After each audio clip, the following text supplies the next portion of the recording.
Get your hands off me. I have every right to be on this flight. A man is publicly shamed, accused, and physically dragged off an airplane like a criminal. The flight attendant smirks. An arrogant passenger laughs, and the security guards feel powerful. They all judged him by the color of his skin and his casual clothes. But they made one catastrophic mistake. They did not just provoke a passenger. They interfered with a federal investigation.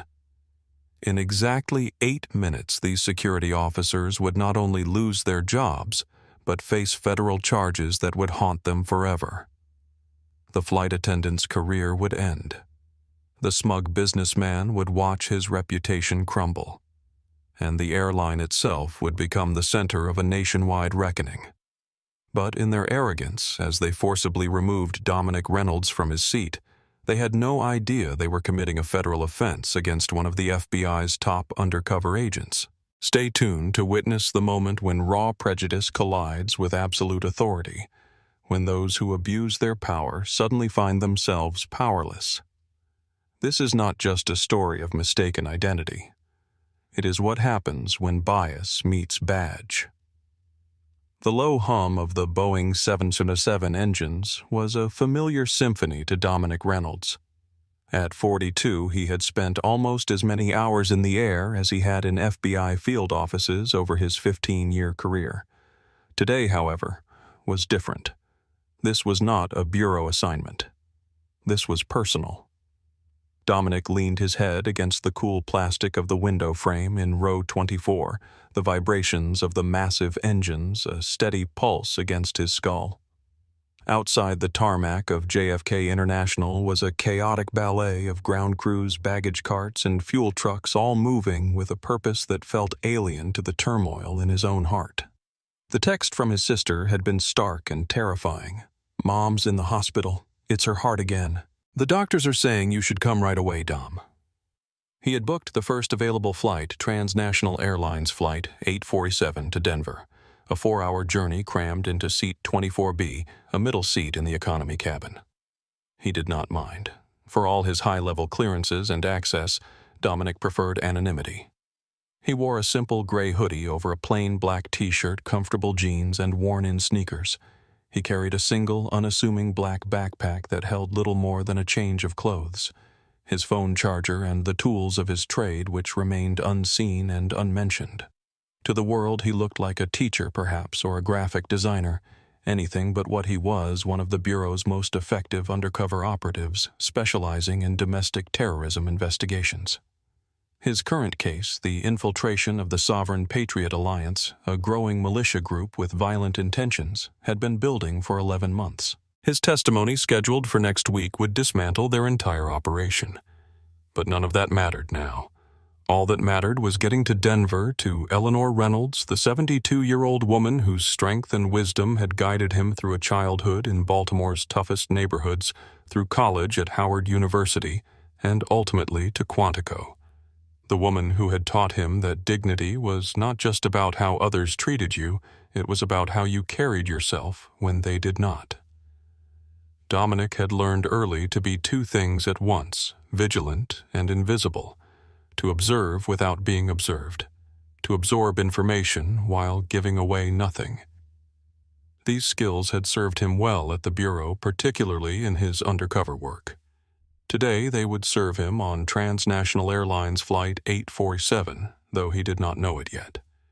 He just wanted to be a ghost on this flight, to close his eyes and let the miles dissolve until he could be by his mother's side. He checked his watch. The flight was scheduled to depart in 20 minutes. He had already notified his handler about the family emergency. The Bureau had been understanding, they always were when it came to family matters. What Dominic did not know, as he settled into the cramped middle seat, was that this routine flight would soon become anything but routine, and that the skills that made him an exceptional agent would be tested not in the field, but at 30,000 feet. Transnational Airlines prided itself on efficiency, not comfort. Flight 847's economy section made this philosophy abundantly clear. The seats were arranged in a 3-4-3 configuration, each barely 17 inches wide, with 30 inches of pitch mathematical dimensions that translated to human discomfort over any flight longer than an hour. Dominic's knees nearly touched the seat in front of him, and his shoulders were too broad for the narrow confines of seat 24B. On his left by the window in 24A, a young woman with curly brown hair had already put on noise-canceling headphones and opened a laptop displaying complicated spreadsheets. On his right, the aisle seat 24C remained blissfully empty as boarding continued. The cabin hummed with pre-flight activity. Flight attendants moved efficiently through the narrow aisles, checking overhead bins and responding to passenger requests. The air smelled of recycled oxygen coffee and the faint chemical scent of industrial cleaning products. Announcements crackled over the PA system, first in English, then Spanish, welcoming passengers to Flight 847 bound for Denver, Colorado. Dominic observed it all with professional detachment. The airplane was a microcosm of society he had always thought. A temporary community with its own unwritten rules, hierarchies, and tensions. First-class passengers received their pre-departure beverages. Business class settled into their wider seats with extra legroom. And in economy, people from all walks of life negotiated the small inconveniences and indignities of modern air travel.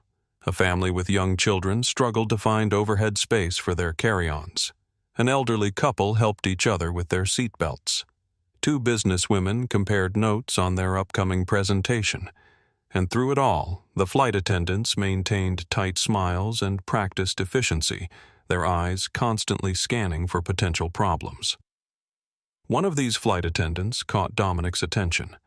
Tall, with blonde hair pulled back in a tight bun, she moved through the cabin with an air of authority that seemed to go beyond her role. Her name tag read Amanda. Something about her demeanor, the way her smile did not reach her eyes, the way she seemed to evaluate each passenger with a quick up-and-down glance, triggered Dominic's professional instincts. He had learned to read people to sense the subtle differences between normal vigilance and unwarranted suspicion. The flow of boarding passengers began to slow. Dominic breathed a small sigh of relief as it appeared the middle seat might remain empty, a small comfort on what promised to be a stressful day. Then a loud voice cut through the cabin noise. "Excuse me. Coming through 24C, that is me. Pardon me, excuse me." A large man in an expensive charcoal suit pushed his way down the aisle, pulling a leather carry-on that looked like it cost more than some people's monthly rent. He stopped at Dominic's row, glancing at the seat numbers, then at Dominic with poorly disguised disappointment. "Guess we are going to be neighbors," the man said, not really to Dominic, but to the air between them. Dominic nodded politely and shifted slightly to allow the man room to sit.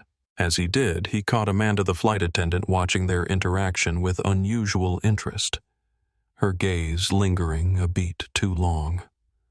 The plane as a temporary society was about to reveal its darker dynamics, and Dominic Reynolds, trained to notice patterns and anticipate threats, was already sensing the first subtle signs of trouble.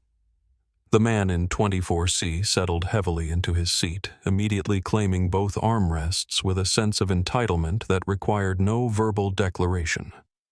He was in his mid-40s with the artificial tan of someone who spent more time in boardrooms than outdoors. His watch, a Rolex Submariner, gleamed ostentatiously as he checked the time and sighed loudly. "Bradley Wilson," he announced, unprompted, extending his hand toward Dominic without actually looking at him. "Wilson Financial Strategies. We are closing a major deal in Denver tomorrow. Should have been in first class, but my assistant screwed up the booking." Dominic shook the man's hand briefly. "Dominic," he replied simply, not offering his last name or profession. Bradley's gaze flickered over Dominic's hoodie and jeans with thinly veiled disapproval before he turned his attention to his phone, tapping aggressively at the screen. "Cannot believe they cram us in like cattle back here," Bradley continued, still not looking at Dominic. "Some of us have important business to conduct." The implication hung in the air, unspoken but clear. Some of us, not you. In the galley at the front of the economy section, Amanda Lawson was conducting a pre-flight briefing with the other flight attendants. At 48, she had been with Transnational for 23 years, long enough to remember when the job was still called stewardess, and the industry still held some glamour. Now it was all about efficiency, security, and managing increasingly disgruntled passengers in increasingly confined spaces. "Remember, we have a full flight today," she told the younger flight attendants, her voice crisp with authority. "Security is our priority. If anyone gives you trouble, do not hesitate to inform me or the captain immediately." Her gaze drifted down the aisle to seat 24B, to the black man in the hoodie sitting next to the obviously important businessman. Something about the contrast troubled her. In her experience, people usually sat with their own kind. Business people with business people, families with families. This juxtaposition felt off. "James," she addressed a male flight attendant in his early 30s. "Keep an eye on row 24. Something does not feel right." James Peterson nodded, though his expression suggested confusion. "What specifically am I looking for?" Amanda's lips tightened. "Just anything suspicious. Trust me, I have been doing this long enough to sense when something is not right." In the cockpit, Captain Michael Roberts, 52, was running through his pre-flight checks with methodical precision. 28 years as a commercial pilot had taught him to trust his instruments, his training, and his crew in that order. The passengers were not his concern beyond their safety. Their comfort, their disputes, their individual stories, those were for the cabin crew to manage. His domain was the flight deck and the complex machinery that would carry 283 souls safely through the sky. "Transnational 847, you are cleared for pushback." The ground controller's voice crackled through his headset. "Roger that, ground. Transnational 847 commencing pushback." Captain Roberts responded, his voice reflecting the practiced calm that had carried him through thousands of flights. He did not know that this routine flight would soon test his judgment in ways no simulator ever could. That within hours his decision-making would be scrutinized by federal authorities and millions of social media users. That his commitment to crew authority would collide catastrophically with justice. As the plane began to push back from the gate, the final antagonists in this unfolding drama were still going about their duties at Kansas City International Airport, unaware that Flight 847 would make an unscheduled stop that would change their lives forever. Security officers Trevor Mitchell and Javier Ramirez were conducting a routine patrol of Terminal B. At 38, Trevor was a former military police officer who brought the rigid authority of that role to airport security. His partner, 32-year-old Javier, was newer to the job, but eager to prove himself, perhaps too eager. Both men operated with the unquestioning certainty that their authority was absolute within the airport's boundaries. "Anything interesting today?" Javier asked as they walked. "Hopefully not," Trevor replied. "Interesting means paperwork." Neither man could have predicted the mountain of paperwork and federal charges that awaited them in just a few hours' time. Back on Flight 847, the engines roared to life, pushing Dominic Reynolds deeper into his seat. Beside him, Bradley Wilson continued his loud phone conversation, despite the announcements to switch devices to airplane mode. In the galley, Amanda Lawson watched row 24 with narrowing eyes. And somewhere over the American heartland, the inevitable collision of prejudice and justice began its countdown. "Sir, your bag needs to be completely under the seat for takeoff." The sharp voice cut through the cabin noise, causing several passengers to look up. Amanda Lawson stood in the aisle, her gaze fixed on Dominic Reynolds, her smile a rigid formality that did not soften her tone. Dominic glanced down at his backpack, which was already pushed as far under the seat in front of him as the metal supports would allow.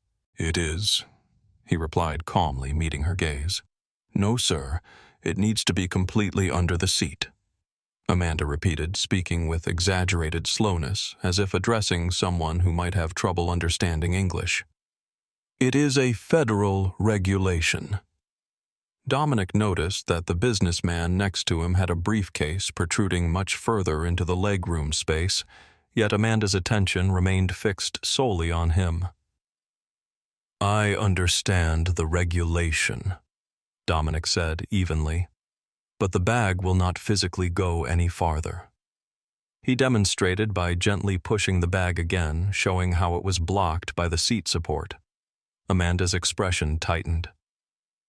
"Perhaps you should have checked it if it is too large for the space." 3 rows ahead, a white passenger had a duffel bag nearly twice the size of Dominic's backpack, with half of it extending into the legroom space.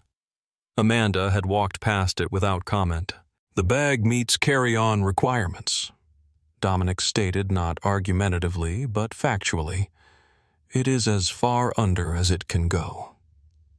Bradley Wilson shifted beside him, sighing dramatically and checking his Rolex again.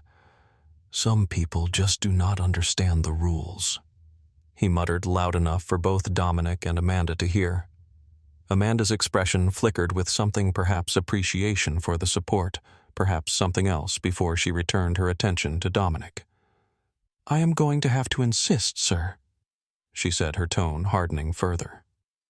The woman in 24A, whose bag was positioned exactly like Dominic's, pulled off her headphones, a crease forming between her brows as she observed the interaction.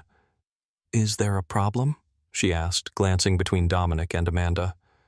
"No problem," Dominic replied quietly. "Just a misunderstanding about baggage placement."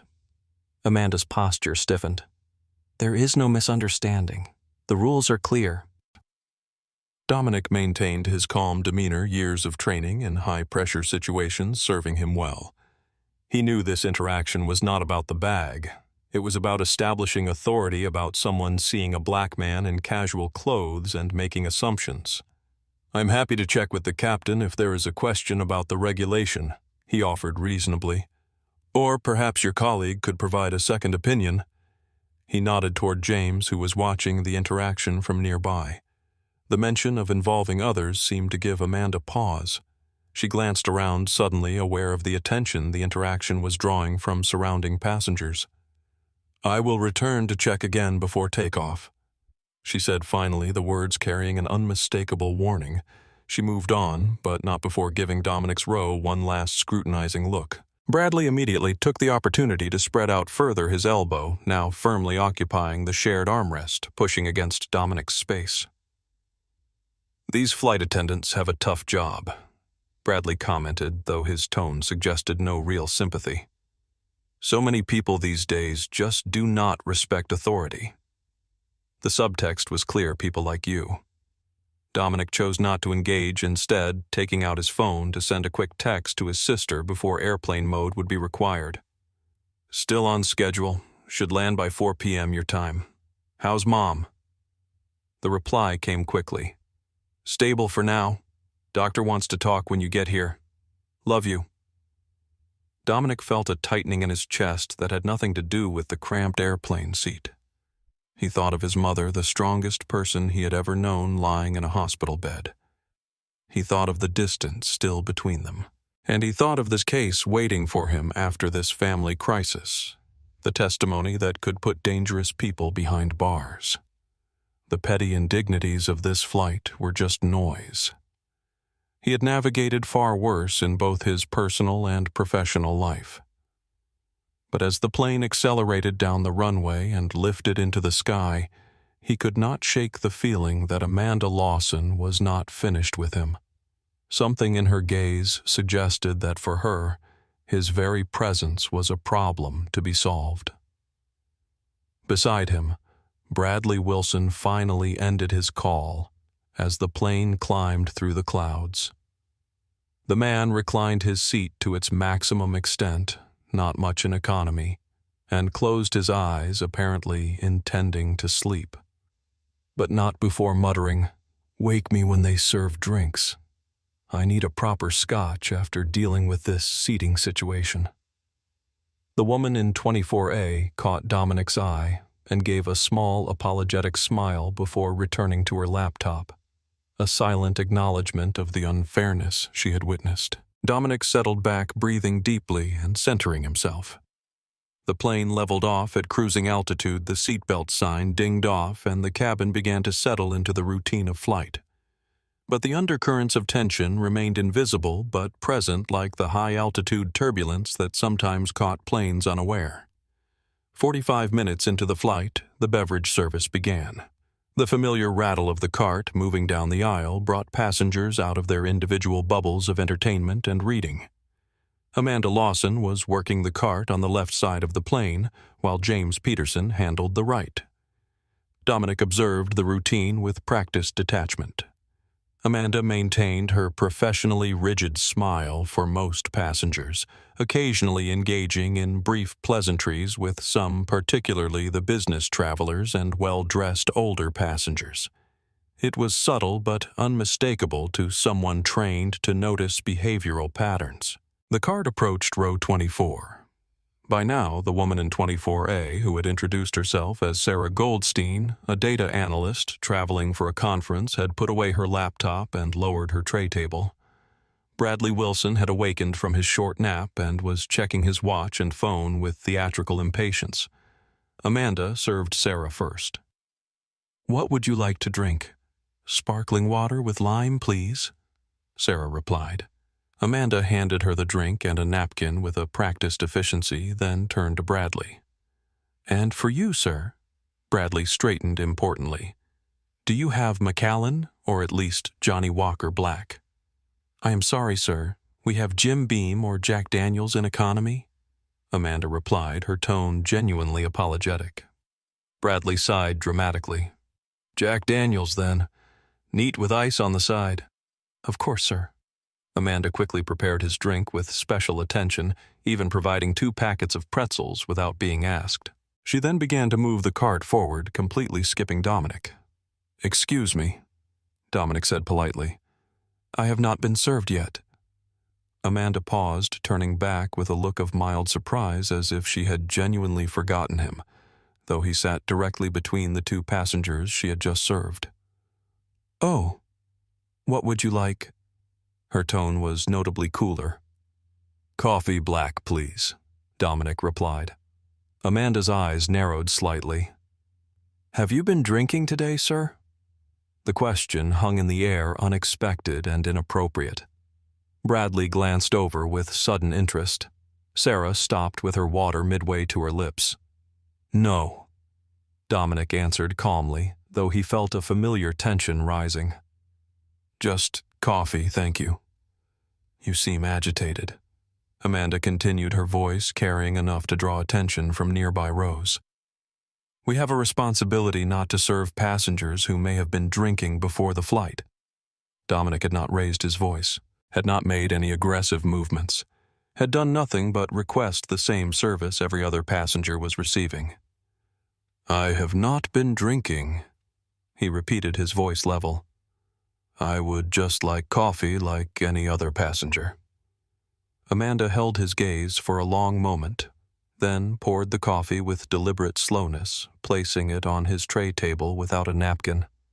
Some of the hot liquid sloshed over the edge of the cup. "Be careful," she said, in a tone that held no actual concern. "It is hot." Bradley smirked beside him, taking a satisfied sip of his Jack Daniels. "Maybe stick to soft drinks next time, buddy," he said, his voice low but deliberately audible to those around them. Sarah Goldstein's expression had shifted from surprise to discomfort, and then to something harder recognition of the injustice playing out beside her. She reached into her bag and pulled out a pack of tissues, quietly offering one to Dominic to clean up the spilled coffee. "Thanks," Dominic said, simply accepting the tissue. "That was completely inappropriate," Sarah said, not bothering to lower her voice, her eyes on Amanda's retreating form. "You should report her." Dominic dabbed at the spilled coffee. "It is fine." "It is not fine," Sarah insisted. "She just racially profiled you in front of an entire plane."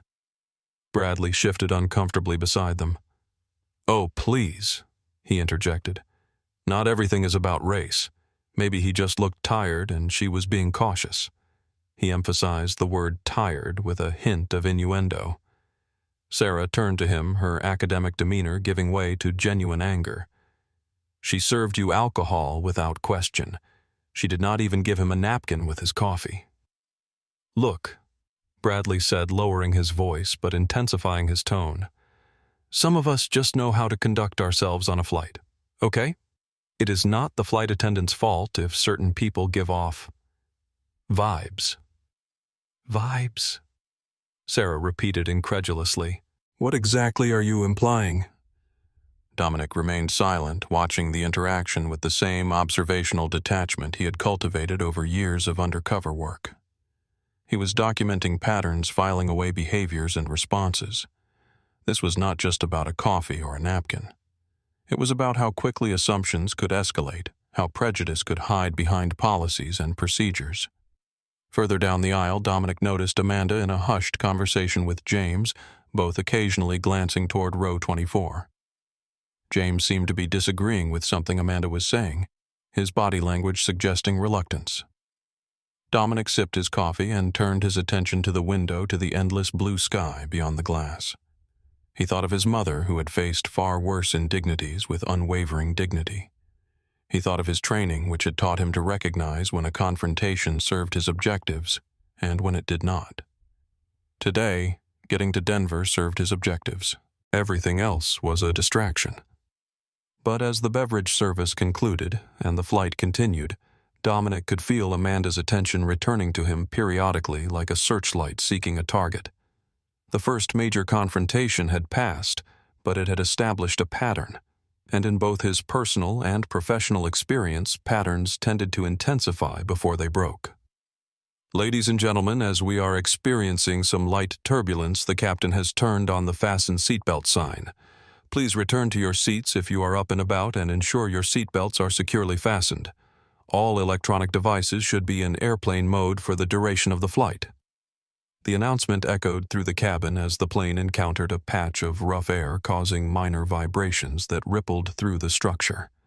Most passengers complied, automatically checking their devices or shifting them to airplane mode if they had not already done so. Dominic's phone was already properly configured, had been since before takeoff, and now rested in his pocket. He had finished his coffee and, despite the unpleasantness of the service interaction, had managed to read several chapters of the novel he had brought along. Bradley Wilson, however, had spent the last 20 minutes on his phone loudly conducting what appeared to be a business call despite the regulations against it. Listen, Thompson, I do not care what their offer is. We go in at 20% under not a penny more. They are desperate. By this time tomorrow we will own their entire catalog of properties. His voice carried through the cabin, drawing irritated glances from several passengers trying to rest or work. The plane hit another pocket of turbulence, slightly stronger this time. The overhead bins rattled. A few passengers gasped, but Bradley continued his call unabated, apparently believing himself exempt from both physics and airline regulations. Amanda Lawson moved purposefully down the aisle, ostensibly checking that all passengers were complying with the seatbelt sign. She passed at least 3 other passengers who were clearly using their phones, 2 texting, and 1 possibly on a silent video call with nothing more than a gentle reminder gesture. When she reached row 24, her demeanor shifted. She walked past Bradley, who was still loudly discussing negotiation tactics, and stopped directly beside Dominic's seat. "Sir, your phone needs to be in airplane mode immediately." Her tone was sharp, authoritative, and loud enough to draw attention. Dominic looked up at her, momentarily confused, since his phone was in his pocket. "My phone is in airplane mode," he replied calmly. "It has been since takeoff." "I can see you using it, sir." Amanda's voice rose slightly. "It is a federal violation to use cellular service while in flight." Sarah Goldstein looked up from her book, frowning at the accusation she knew to be false. Dominic had been reading quietly beside her for the past half hour, his phone nowhere in sight. "My phone is in my pocket," Dominic said, maintaining his composure. He slowly reached into his pocket and withdrew the device, holding it up to show the airplane mode icon clearly displayed at the top of the screen. "As you can see, it is in compliance with regulations." Amanda's expression tightened, a flicker of something, perhaps embarrassment, perhaps anger at being contradicted, crossing her features. But instead of acknowledging her error, she doubled down. "You must have just switched it," she insisted. "I saw you using it a moment ago." "That is not true," Sarah interjected, unable to remain silent in the face of such a blatant falsehood. "He has been reading his book for at least half an hour. His phone has been in his pocket." Amanda's gaze snapped to Sarah, then back to Dominic. "I do not appreciate your attitude, sir." "I do not have an attitude," Dominic replied evenly. "I am simply clarifying that my device is in compliance as requested." All the while, Bradley Wilson continued his loud business call, now discussing how to squeeze out the minority stakeholders in some real estate venture, his voice carrying over the entire exchange. Amanda seemed to notice Bradley's call for the first time, or at least to acknowledge it publicly. She turned to him with a markedly different tone. "Sir, if you could please finish your call soon. We are experiencing turbulence and all devices should be in airplane mode." The contrast was stark. No accusations, no immediate demands, just a polite request couched in the gentlest possible terms. Bradley gave her a dismissive wave. Yeah, almost done. Critical business call." He made no move to end the conversation. Amanda nodded with a tight smile and turned back to Dominic, her expression hardening again. "I will be watching your compliance, sir. Further violations could result in a report to the captain." With that, she moved on, continuing her check of the cabin, but not confronting any other passengers using phones, several of whom were doing so openly. Sarah shook her head in disbelief. "That was unbelievable," she whispered to Dominic. "She completely ignored the actual violation happening right next to you." Dominic nodded slightly, but said nothing. He had seen this pattern before, not just on planes, but in stores, on streets and restaurants. The automatic assumption of guilt, the higher standard of compliance, the disbelief when presented with evidence to the contrary. "You should complain." Sarah continued her academic's precision, giving way to genuine indignation. "This is textbook discrimination." "Complaining mid-flight rarely improves the situation," Dominic replied quietly. The wisdom came from experience, both personal and professional. Bradley finally ended his call with a loud, "We will crush them tomorrow. Book the steakhouse for 8. He turned to Dominic with a smirk. "Having trouble with the rules again." Dominic did not take the bait. He simply returned to his book, but his trained mind was cataloging every interaction, every inconsistency in treatment.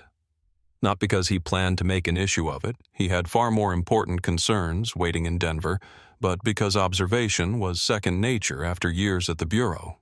What he did not realize yet was that Sarah Goldstein had quietly slipped her phone from her bag and, keeping it below the level of the seat in front of her, had begun to record. Not for social media or public consumption, but as a private record of what she was witnessing. "Just in case," she murmured when she caught Dominic noticing. "This is not right." The plane continued its journey westward, the turbulence eventually subsiding. But the atmosphere in row 24 remained charged with an invisible tension, the accumulated static of bias looking for a place to discharge. 2 hours into the flight, the seatbelt sign finally switched off after an extended period of turbulence. A collective shifting rippled through the cabin as passengers stretched cramped limbs and contemplated visits to the lavatories. A small queue quickly formed in the aisle. Dominic had been waiting patiently for this opportunity. The coffee he had consumed earlier had long since made its presence known, and the extended seatbelt sign had forced him to practice the bladder control techniques he had learned during surveillance operations.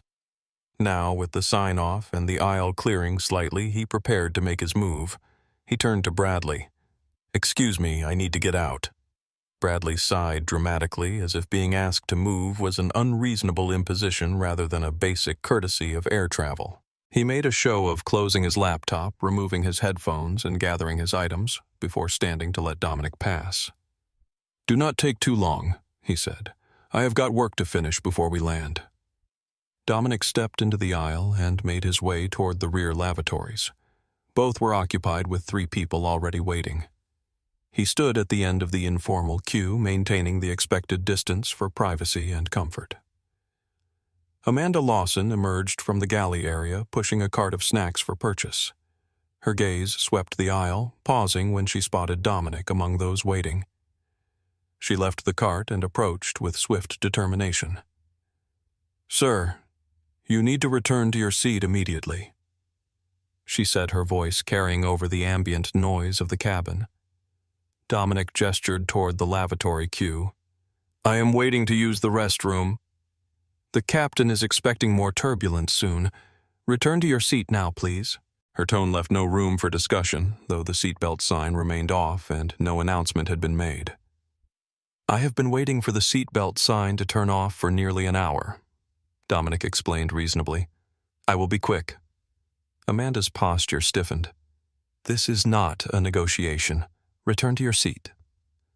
Dominic noticed that none of the other waiting passengers were being asked to leave the queue. In fact, a white businessman from first class had just walked past them all to use the forward lavatory without any comment from Amanda. "Is there a reason I am being singled out?" Dominic asked, keeping his voice level. "There are several other passengers waiting. Are you refusing to comply with crew member instructions?" Amanda's voice rose slightly, drawing attention from nearby passengers.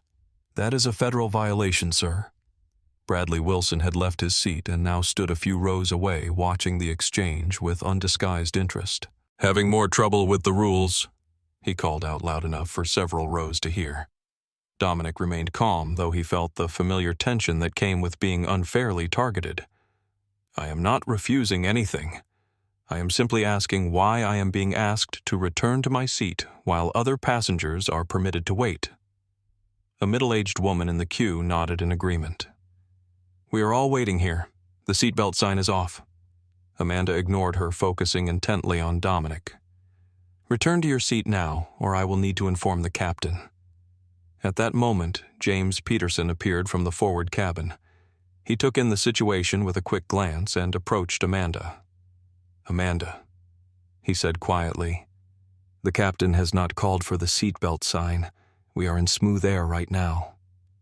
Amanda turned to him, speaking in a hushed but intense tone. "This passenger has been problematic since boarding. He is creating a disturbance." Dominic stood perfectly still, saying nothing. He was not raising his voice, not gesturing, not doing anything that could reasonably be construed as creating a disturbance. He was simply standing in line for the bathroom like several other passengers. James looked uncertain. "He seems to be just waiting for the lavatory." "Trust me," Amanda insisted. "I have been doing this job since before you were in high school. I know when someone is going to be a problem." The lavatory door opened and the next passenger in line entered. The queue moved forward. Dominic remained where he was, caught in an absurd standoff over one of the most basic human needs. "I really just need to use the restroom," he said quietly to James. "Then I will return directly to my seat." James seemed about to respond when Bradley Wilson stepped closer, inserting himself into the situation with the confidence of someone accustomed to having his opinion valued. "Listen, buddy," he said to Dominic, though he was performing for the small audience that had formed. "When the flight attendant gives you an instruction, you follow it. It is not that complicated. Some people just do not know how to act on a plane." Several emotions flashed across James's face: discomfort, uncertainty, and something that might have been shame. But before he could speak, Amanda seized the moment. "Thank you, sir," she said to Bradley. "It is refreshing to have passengers who understand the importance of following crew instructions." The second lavatory door opened. The line moved again. Now only one person stood between Dominic and the facilities he urgently needed. Dominic made a decision. "I understand your concern," he said to Amanda, his voice steady, "but I have been waiting for the lavatory for some time now. I will be very quick and then return directly to my seat." It was not a confrontation. It was a statement of basic human need and reasonable intent. Amanda's face flushed. Are you refusing a direct instruction from a flight crew member? I am going to use the restroom and return to my seat. Dominic replied, his voice still calm but firm. The last passenger ahead of him entered the lavatory. Now Dominic stood at the front of the queue. James, Amanda said sharply, go inform the captain that we have an uncooperative passenger. I want his decision on how to proceed. James hesitated, clearly uncomfortable with the escalation of what should have been a non-event. Amanda, maybe we should… Go, she cut him off. Now. As James reluctantly headed toward the cockpit, the lavatory door opened. Dominic, maintaining eye contact with Amanda, simply said, "Excuse me," and entered the small compartment, closing and locking the door behind him. Inside the tiny space, he took a deep breath, centering himself.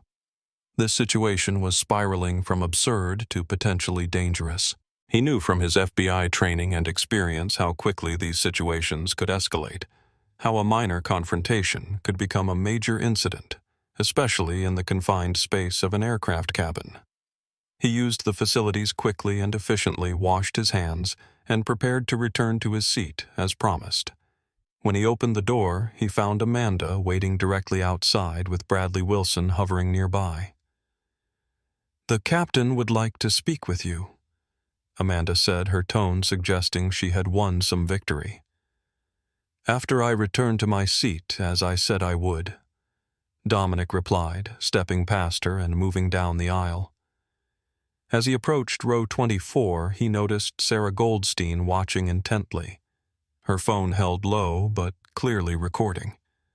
Several other passengers were watching as well, some with confusion, others with the uncomfortable expression of people witnessing an injustice but uncertain how to respond.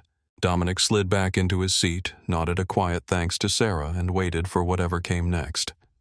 He had faced far more dangerous situations in his FBI career, but few as pointlessly provocative as this one. Amanda and Bradley remained in the rear of the plane, engaged in a hushed but animated conversation. From his training in reading body language, Dominic could tell they were discussing him. Amanda gesturing in his direction, Bradley nodding with inappropriate familiarity for a passenger speaking to a crew member. James returned from the cockpit, his expression troubled. He joined Amanda and Bradley briefly before all three looked toward row 24. Something was being decided, something that had nothing to do with airline safety and everything to do with power prejudice and the dangerous assumptions people make based on appearance. Dominic took a deep breath and prepared for what would come next. Whatever happened, he would maintain his dignity. His mother had taught him that much. The FBI had taught him the rest: how to observe, document, and when necessary, respond to unjust provocation. The real conflict was about to begin. "Attention passengers!" Captain Roberts' voice came through the cabin speakers, unusually formal. "This is your captain speaking. We are monitoring a situation in the cabin that requires our attention. Please remain in your seats with your seat belts fastened until further notice. We appreciate your cooperation." A murmur of concern rippled through the cabin. Passengers exchanged confused glances. Some who had been dozing woke and looked around, trying to identify the situation referenced. Dominic remained still, his expression neutral, though he knew with certainty that he was the situation. He had experienced this before: the weaponization of authority against the innocent, based on nothing more than appearance and assumption. Amanda Lawson and James Peterson appeared at the front of the economy section. Amanda walked purposefully down the aisle, James trailing behind with visible reluctance. They stopped at row 24, and Amanda addressed Dominic with a voice loud enough to be heard several rows in each direction. "Sir, multiple passengers have reported that you have been making threatening gestures and comments. The captain needs to speak with you." The accusation hung in the air, so blatantly false that several nearby passengers visibly reacted with surprise. Dominic kept his voice level. "That is not true. I have not threatened anyone." Amanda's expression hardened. "We have witnesses who say otherwise." "Who?" Sarah Goldstein interjected, unable to contain herself. I have been sitting next to him the entire flight. He has not threatened anyone. Ma'am, please stay out of this, Amanda responded without looking at her. This is a security matter. Bradley Wilson, who had returned to his seat during the captain's announcement, now shifted to face Dominic, his expression a mixture of smugness and faux concern. I tried to warn you to follow the rules, he said, his voice pitched to Carrie. Some people just do not know how to behave on a plane. Understanding dawned on Dominic. Bradley was not just an entitled passenger. He was actively colluding with Amanda, providing the witness she needed for her fabricated security threat. I have not made any threatening gestures or comments, Dominic stated firmly, addressing not just Amanda, but the surrounding passengers. This accusation is completely false. James Peterson looked increasingly uncomfortable. He leaned toward Amanda, speaking in a low voice. Amanda, I have not received any passenger complaints about threats. Amanda turned to him sharply. I received them directly, and as senior crew member I have already informed the captain. More passengers were watching now, some confused, some concerned, some recording discreetly with their phones. The atmosphere in the cabin had shifted from the usual mild discomfort of economy travel to something more tense, the collective sensing of injustice unfolding. The captain has made a decision. Amanda continued, focusing on Dominic again. For the safety of everyone on board, we will be making an unscheduled landing to have you removed from the flight. The words hit like a physical blow. Dominic thought of his mother in the hospital waiting for him. He thought of the critical hours being lost. He thought of the profound injustice of what was happening. This is completely unreasonable, he said, his voice still controlled but firm. I have done nothing wrong. I have not threatened anyone. I have not violated any regulations. This is discriminatory treatment, and it is unacceptable. Are you refusing to cooperate? Amanda's tone suggested she was almost hoping for such a refusal. I am stating facts, Dominic replied. I have a right to travel without being falsely accused. I have a family emergency in Denver, and this delay could have serious consequences. Bradley Wilson scoffed. Everyone has an excuse. The rules apply to everyone. Sarah Goldstein had had enough. What rules? She demanded, her voice rising with genuine anger. He has not broken any rules. I have been sitting right here the entire time. Other passengers began to speak up as well. I did not see him threaten anyone, called a woman 3 rows back. He has been quiet the whole flight, added a man across the aisle. Amanda ignored them all. Sir, the decision has been made. We will be landing in Kansas City in approximately 20 minutes.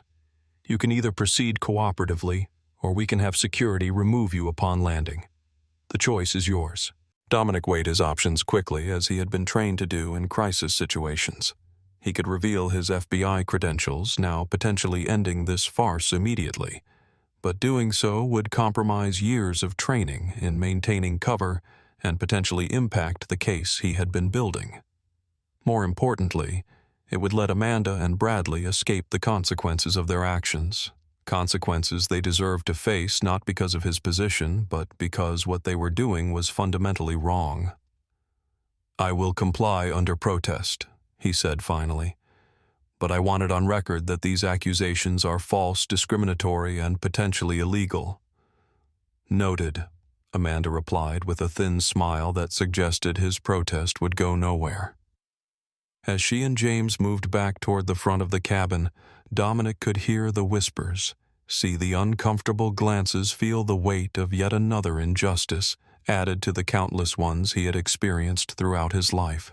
Sarah leaned toward him, her voice low and intense. This is outrageous. I have been recording everything. I will be your witness. They cannot just throw you off a plane for being black. Thank you, Dominic replied quietly. But be careful. They might try to confiscate your phone. Sarah nodded, slipping her phone into an inner pocket of her jacket. I have been sending the clips to my cloud storage as we go. They are already saved. Bradley Wilson pretended to focus on his laptop, but Dominic could see the satisfaction in his posture and the slight upturn at the corner of his mouth. He had participated in this injustice willingly, perhaps even eagerly. In his world, people like Dominic were problems to be removed, obstacles to be cleared from his path. The plane began its descent toward Kansas City. Dominic looked out the window at the approaching ground, at the distance still to Denver, at the delay that could mean missing crucial hours with his mother. A cold anger settled in his chest, not the kind that clouded judgment, but the kind that clarified it. The kind that had fueled his decision to join the FBI in the first place, to work within the system to change it. In exactly 18 minutes, everything would change. Amanda Lawson, Bradley Wilson, Captain Roberts. None of them knew what was coming. None of them understood that in trying to remove a perceived problem, they had created one far beyond their imagination. The wheels touched down on the Kansas City runway with a screech of rubber on concrete. Dominic Reynolds prepared himself for what would come next. "Ladies and gentlemen, this is Captain Roberts. We have landed at Kansas City International Airport to address a security situation. Please remain seated with your seatbelts fastened. Local authorities will be boarding to assist with the situation. We apologize for the inconvenience and expect to resume our journey to Denver shortly." The announcement was met with a mixture of sighs, groans, and whispers throughout the cabin. Many passengers glanced toward row 24, having figured out from the earlier confrontation who the situation involved. Dominic sat perfectly still, his expression revealing nothing of his thoughts. Years of undercover work had taught him how to maintain composure when every instinct urged action. He was calculating, assessing, planning not just for his immediate situation, but for the accountability that would follow. The plane taxied to a remote stand, rather than a gate, a procedure typically reserved for genuine security threats. Through the window, Dominic could see 2 airport security vehicles approaching with lights flashing. Amanda Lawson appeared at the front of the cabin again, standing with a straight-backed authority as she addressed the passengers. "We apologize for this unscheduled stop," she announced. "Airport security will be boarding to remove a disruptive passenger. The rest of you will continue to Denver once this matter is resolved. We appreciate your patience." Her gaze fixed on Dominic as she spoke a subtle but unmistakable public identification of the disruptive passenger in question.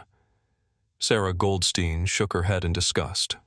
"This is a complete abuse of power," she said loudly enough for nearby rows to hear. "He has not disrupted anything." Bradley Wilson turned to her with a condescending smile. "Maybe you missed something while you were working on your little spreadsheets. The professionals have made their decision." "What professionals?" Sarah shot back. "The flight attendant who has been targeting him since takeoff, or the businessman who thinks he owns the plane." A smattering of murmurs suggested some passengers agreed with her assessment. Others looked away uncomfortably, the bystander effect in full force, recognizing an injustice but unwilling to involve themselves. Captain Roberts emerged from the cockpit, a tall man with the confident bearing of someone accustomed to unquestioned authority. He conferred briefly with Amanda, who pointed toward row 24. The captain nodded and approached. "Sir," he addressed Dominic directly, "I have been informed of multiple disturbances you have caused during this flight. For the safety of all passengers, you will be deplaning here in Kansas City." Dominic met his gaze steadily. "Captain, I have caused no disturbances. These accusations are fabricated and discriminatory. I have a family medical emergency in Denver that cannot wait." The captain's expression remained impassive. "I understand you may feel that way, but my crew's assessment is what guides my decision. Airport security is boarding now to escort you off the aircraft." "Your crew's assessment is biased and false," Dominic replied, his voice firm but controlled. "I am being removed because of how I look, not because of anything I have done." Captain Roberts stiffened slightly. "I am not going to debate this. The decision is final."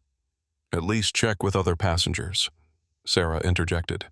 "I have been sitting right here. He has done absolutely nothing wrong." The captain glanced at her briefly. "Ma'am, We rely on our trained crew to assess security situations. It is not a democratic process. From further back in the cabin, a male voice called out, "I have been watching too. The man has not done anything." Another passenger, a woman in her 60s, added, "This whole thing seems very suspicious. Why is he being singled out?" Captain Roberts raised a hand for silence. "I understand your concerns, but the safety of this aircraft is my responsibility. My decision stands." The forward cabin door opened and two airport security officers boarded, one white, one Hispanic, both with the rigid posture of men who expected immediate compliance with their authority. The white officer, whose name tag read Mitchell, approached Captain Roberts. "We understand you have a situation requiring passenger removal." "Yes," the captain confirmed. "Row 24, middle seat. The passenger has been disruptive and uncooperative with crew instructions." Officer Mitchell nodded and moved down the aisle toward Dominic, followed by his partner, Officer Ramirez. The cabin had grown unusually quiet, the tension palpable as passengers watched the scene unfold. Mitchell stopped beside row 24. "Sir, you need to gather your belongings and come with us." Dominic looked up at him calmly. "I would like to speak with a supervisor before I am removed. These accusations are false." "That can be addressed at the terminal," Mitchell replied. "Right now you need to comply with the captain's decision to have you removed." "I have done nothing to warrant removal," Dominic stated firmly. "This is discriminatory treatment based on my appearance. I have a family emergency in Denver that cannot wait." Mitchell's expression hardened. "Sir, this is not optional. Either you come with us voluntarily or we will have to use necessary force. Which is it going to be?" The ultimatum hung in the air. Dominic knew his options were narrowing. He could reveal his FBI credentials now, but something deeper held him back. This was not just about him anymore. It was about a pattern of behavior that affected countless others who did not have a badge to protect them. What was happening to him now had happened to thousands of others who had no recourse, no protection, no justice. "I will come," Dominic said finally. "But I want it on record that I am being removed without cause and that I believe this is racial discrimination." "Noted," Mitchell replied, clearly uninterested. Bradley Wilson made a show of standing to let Dominic out, his expression a mixture of satisfaction and faux concern. "Should have followed the rules, buddy," he said just loudly enough for nearby passengers to hear. As Dominic stood to retrieve his backpack from under the seat, Mitchell reached for it. "I need to check the contents before you take it," the officer stated. "My personal items are in that bag," Dominic replied. "There is nothing dangerous inside." "Standard procedure," Mitchell insisted, reaching again. Dominic carefully picked up the backpack himself. "I am happy to open it for inspection, but the bag remains in my possession." Something in his tone, the quiet authority perhaps, gave Mitchell momentary pause. But then the officer's training reasserted itself. "Hand over the bag, sir. Now." Around them, multiple passengers had their phones out, recording the escalating confrontation. Sarah Goldstein stood up despite the seatbelt sign still being illuminated. "This is wrong," she declared loudly. "He has done nothing to deserve this treatment." Officer Ramirez turned to her. "Ma'am, please sit down and fasten your seatbelt. Not until someone explains why this man is being removed when he has broken no rules and threatened no one," Sarah insisted. "Security matter," Ramirez replied curtly. "Sit down." By now, several other passengers were voicing their concerns. A low chorus of objections spread through the nearby rows. Amanda Lawson looked increasingly uncomfortable with the growing resistance. James Peterson stood further back, his expression clearly troubled by what was unfolding. "Last chance," Officer Mitchell said to Dominic. "Hand over the bag and come with us cooperatively." In exactly 6 minutes, these men would understand the gravity of their error. In exactly 6 minutes, everything would change. "I will come with you," Dominic said, his voice steady. "But my bag stays with me." Mitchell exchanged a glance with Ramirez, a silent communication of escalation protocols. Then, with practiced coordination, they moved. "Stop resisting." Officer Mitchell's command echoed through the cabin as he grabbed Dominic's arm. "I am not resisting," Dominic replied calmly, though Mitchell had twisted his arm into an uncomfortable position. "I am simply stating that my bag stays with me." The tension in the cabin had escalated from uncomfortable to alarming. Passengers watched in stunned silence as the two security officers maneuvered in the narrow aisle, positioning themselves on either side of Dominic. "Give me the bag," Mitchell demanded again, reaching for the backpack. "The bag contains important personal items," Dominic explained, still maintaining his composure. "I am happy to open it for inspection, but it needs to remain in my possession." What he could not say, what he would not say yet, was that the bag contained his FBI credentials service weapon and case notes, items that, if separated from him, could compromise both his identity and national security. "That is it," Mitchell declared. "Ramirez, take control of his other arm. We are doing this the hard way." Ramirez hesitated momentarily, perhaps sensing that something about this situation was not following the expected pattern. But training and hierarchy won out, and he moved to secure Dominic's left arm. "You are making a serious mistake," Dominic told them, his voice low but clear. "I am asking for a reasonable accommodation to keep my personal property with me. That is not resistance." Mitchell tightened his grip. "In my experience, people who say we are making a mistake are usually the ones who have made the mistake themselves."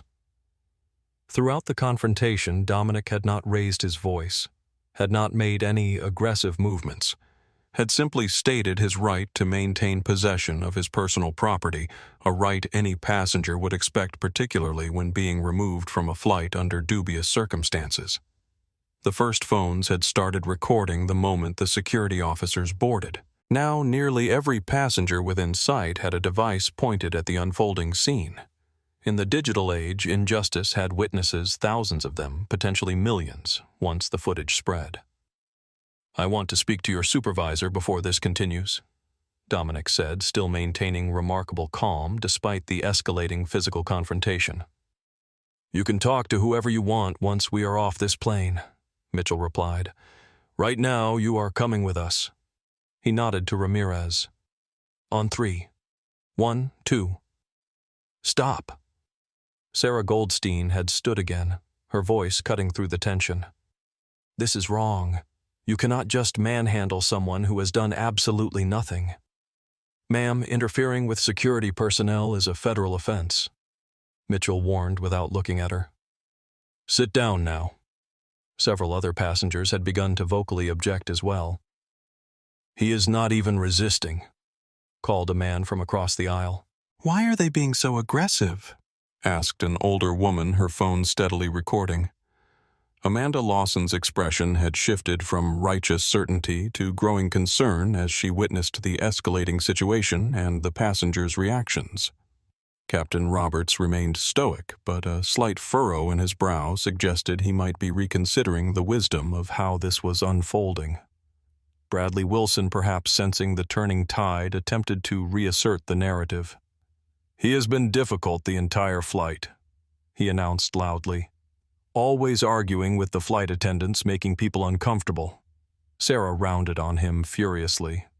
"That is a complete lie. You have been the one causing problems." As the verbal confrontation between passengers intensified, Officers Mitchell and Ramirez seized the moment to act.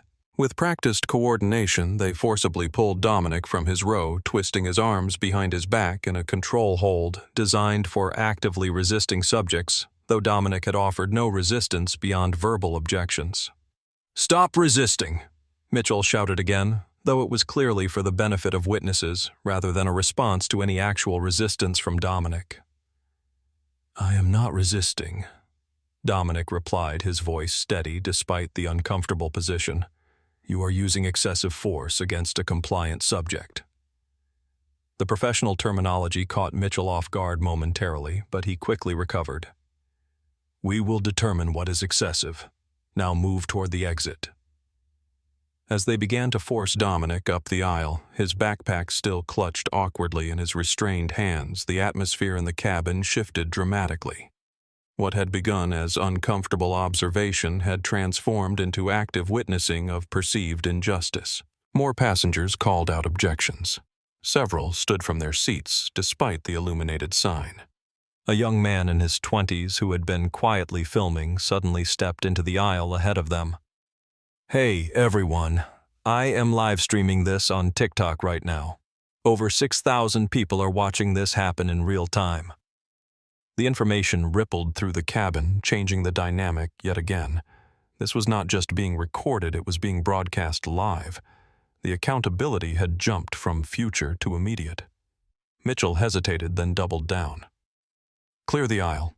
This is a security matter. The young man whose name tag from a technology conference read Jordan Wells did not move.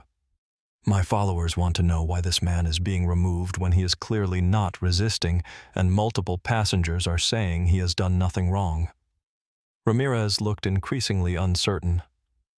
Mitchell, maybe we should do your job. Mitchell cut him off sharply. Clear the aisle, he repeated to Jordan. Captain Roberts finally stepped forward. Mr. Wells, please return to your seat. Security personnel need clear access to perform their duties. Jordan reluctantly stepped aside but continued his live stream narrating as he went. The captain is now supporting the removal despite multiple passengers stating that this man has done nothing wrong. Mitchell and Ramirez resumed moving Dominic toward the exit, their grips still unnecessarily tight on his arms. Dominic winced slightly as they twisted him to navigate the narrow aisle, the first sign of discomfort he had shown throughout the confrontation. Sarah Goldstein called out from behind them. I am Sarah Goldstein, Ph.D., MIT. I have been sitting next to this man the entire flight, and I am stating categorically that he has done absolutely nothing to warrant this treatment. This is textbook discrimination. Her academic credentials added weight to her testimony, causing more passengers to vocally support her assessment. The situation was spiraling beyond what Amanda Lawson had anticipated when she first targeted Dominic for removal. As they reached the forward cabin area, James Peterson stepped forward, his expression troubled. Officers, I am a flight attendant on this aircraft and I have not personally witnessed any threatening behavior from this passenger. Amanda whirled on him, her expression furious. James, that is completely inappropriate.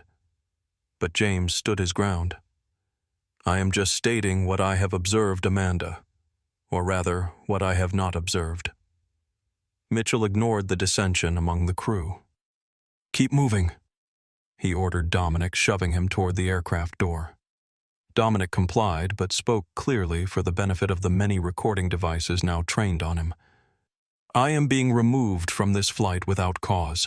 I have threatened no one. I have violated no regulations. I have been singled out based on my appearance, and I am now being subjected to excessive force despite offering no resistance. His articulate statement, delivered calmly even while being physically manhandled, resonated through the cabin and across Jordan Wells's live stream, where the viewer count had now jumped to over 12,000 and climbing rapidly. As they reached the aircraft door, Dominic made one final statement to the watching passengers. Remember what you saw here today. This happens to people who do not have witnesses every day. Then they were through the door and onto the jet bridge, momentarily out of sight of the passengers. But now facing a new audience, the terminal was visible through the glass walls of the jet bridge where dozens of travelers had stopped to watch the unusual spectacle of a man being forcibly removed from an aircraft. Mitchell and Ramirez maintained their tight hold on Dominic's arms as they moved him along the jet bridge toward the terminal. Mitchell reached again for the backpack. I will take that now. No, Dominic replied simply. The bag stays with me. Mitchell's face flushed with anger at the continued defiance of what he perceived as his absolute authority. That is it. Put him on the ground, Ramirez. We are doing this by the book. In exactly 2 minutes, everything would change.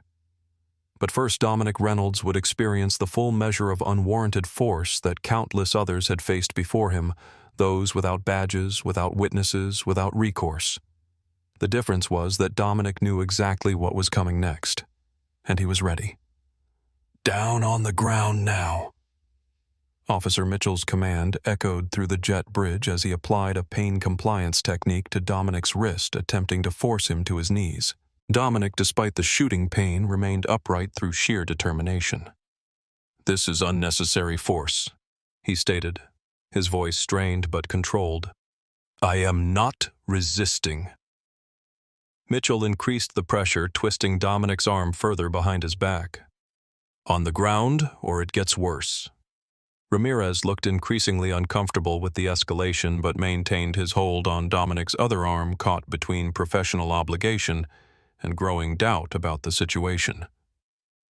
Through the glass walls of the jet bridge, passengers in the terminal had stopped to watch, many with phones raised to record the confrontation. Inside the plane, passengers crowded around the windows, witnessing the excessive force being applied to a man who had shown no aggression. With a final violent twist, Mitchell succeeded in forcing Dominic to his knees. The backpack slipped from his grasp, landing on the floor of the jet bridge beside him. "Finally," Mitchell muttered, reaching for the backpack. "Do not touch that bag." Dominic warned, his tone shifting subtly, a note of authority emerging despite his physically compromised position. Mitchell ignored him, grabbing the backpack and unzipping the main compartment. "Let us see what was so important to—" His words cut off abruptly as he registered the contents.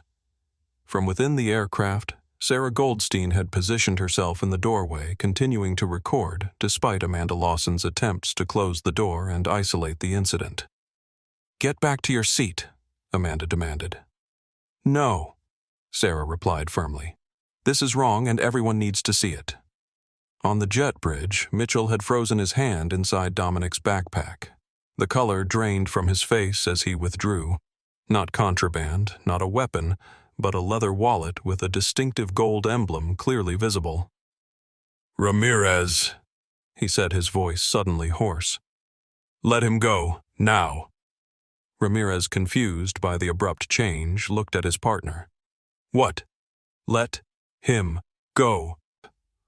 Mitchell enunciated each word carefully, holding up the wallet so Ramirez could see the FBI shield and identification clearly displayed.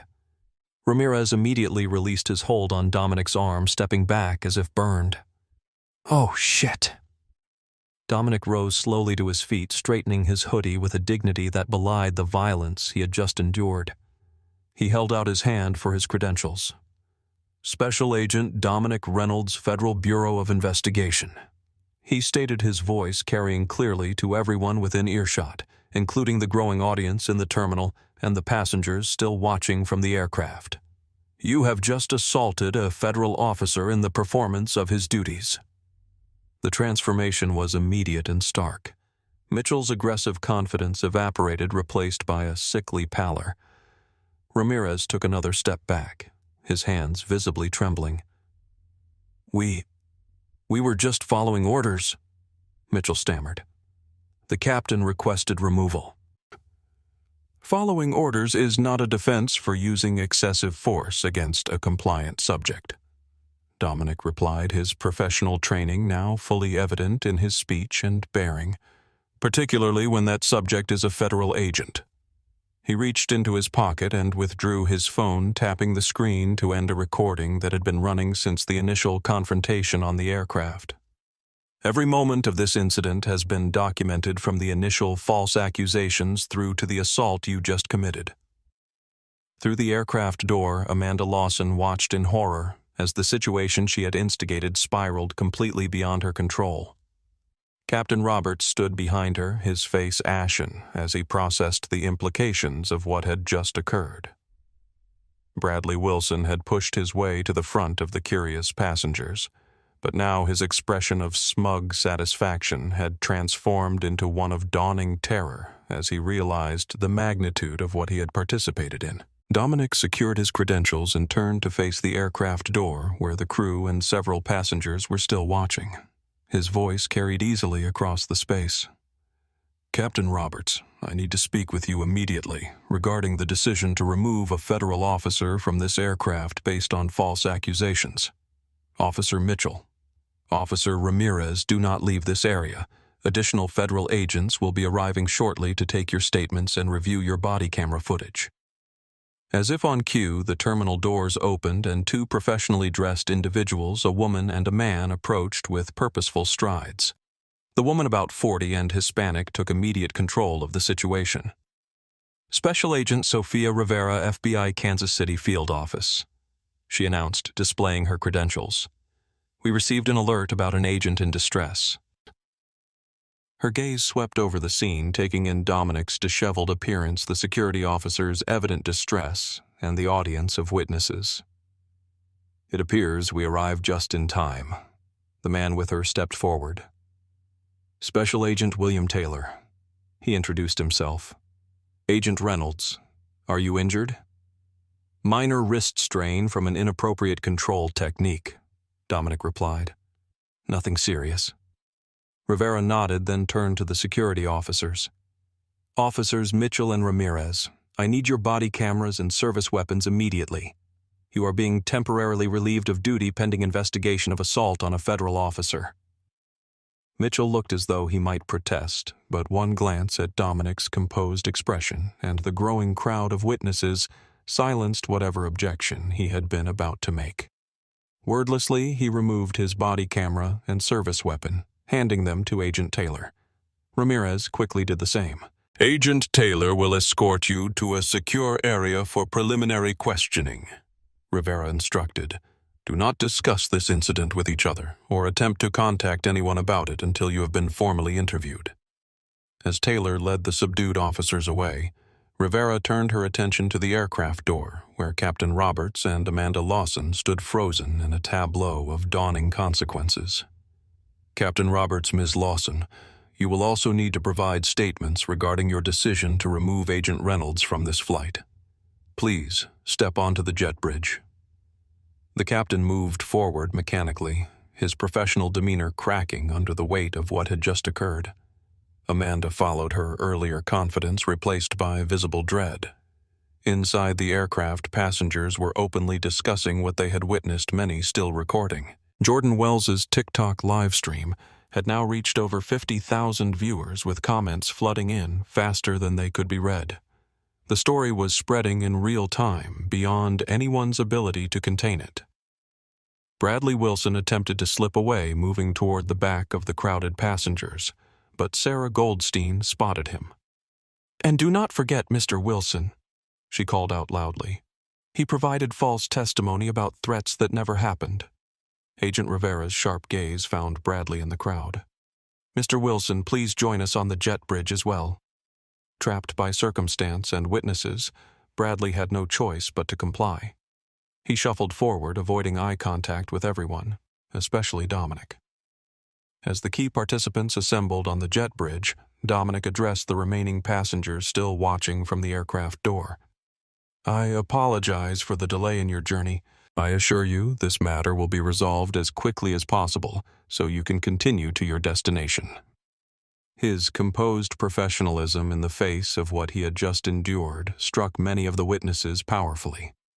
Here was a man who had been wrongfully accused, forcibly removed, and physically assaulted, yet maintained both his dignity and concern for others. Agent Rivera conferred briefly with Dominic, then addressed Captain Roberts. "Captain, your passengers will need to deplane temporarily while we secure statements from key witnesses. We will work with airline representatives to minimize the delay." Captain Roberts nodded stiffly, the full weight of the situation settling on him like a physical burden. "I will make the announcement." As Roberts returned to the aircraft to inform the passengers, Dominic turned to face Amanda Lawson and Bradley Wilson directly. His expression was not angry or triumphant. It was something more powerful, the calm certainty of justice in progress. "You did not see a federal agent," he said quietly. "You saw a black man in a hoodie. That is not just your mistake, that is your bias. And today, that bias just cost you everything. The words hung in the air, simple but devastating in their truth. Amanda seemed to physically shrink under their weight. Bradley looked away, unable to meet Dominic's gaze. The reckoning had begun. FBI, step back.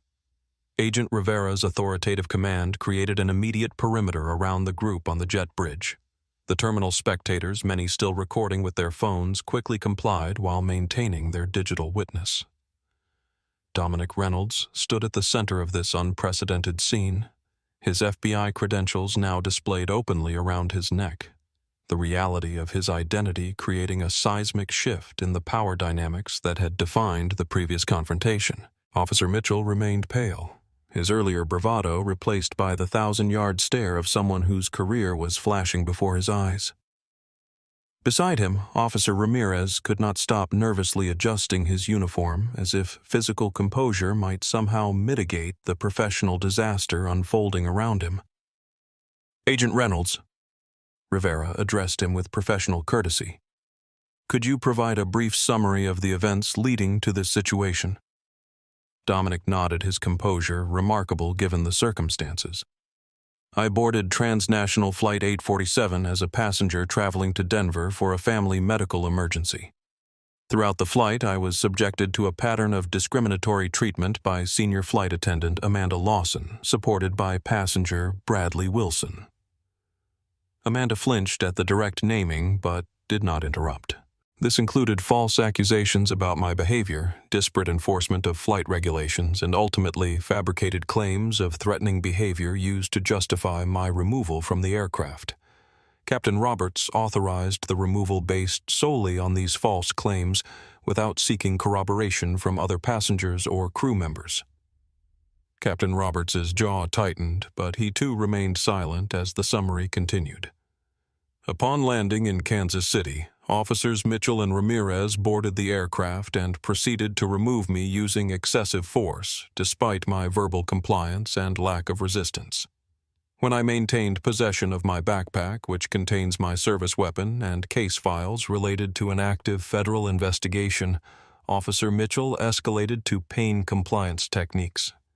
The assault continued on the jet bridge until my FBI credentials were discovered. Rivera nodded, taking in the information with professional detachment. We will need detailed statements from everyone involved. Agent Taylor is already setting up in a private area of the terminal. Through the glass walls of the jet bridge, the scene had drawn considerable attention. Passengers waiting at nearby gates pressed against windows. Airport staff had gathered at the periphery whispering among themselves. And most significantly, the digital audience continued to grow exponentially as Jordan Wells's live stream was now being picked up by social media aggregators and news outlets. He is FBI? Are you serious? The exclamation came from a passenger who had just deplaned and overheard Dominic's summary. Others followed their reactions, a mixture of shock, vindication, and dawning outrage on his behalf. They dragged an FBI agent off the plane for being black, someone asked incredulously. I told you he was not doing anything wrong. Sarah Goldstein's voice carried from the group of deplaning passengers. I was sitting right next to him.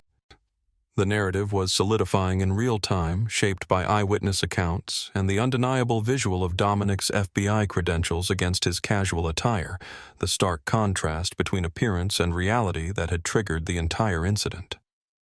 Bradley Wilson, perhaps sensing the tide of public opinion forming against him, attempted to salvage his reputation.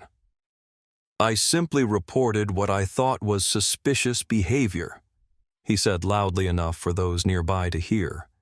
In today's security climate, if you see something, say something, right?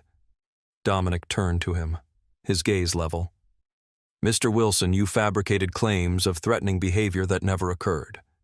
That is not vigilance, that is filing a false report, and as you are about to learn, that has serious legal consequences. Bradley's attempted justification withered under the weight of Dominic's calm certainty. Amanda Lawson, whose 2 decades of experience in the airline industry were rapidly becoming worthless as the magnitude of her error became clear, finally found her voice. This is a terrible misunderstanding. She began, her tone shifting to conciliatory. Agent Reynolds, if I had known you were FBI— That is precisely the problem, Ms. Lawson.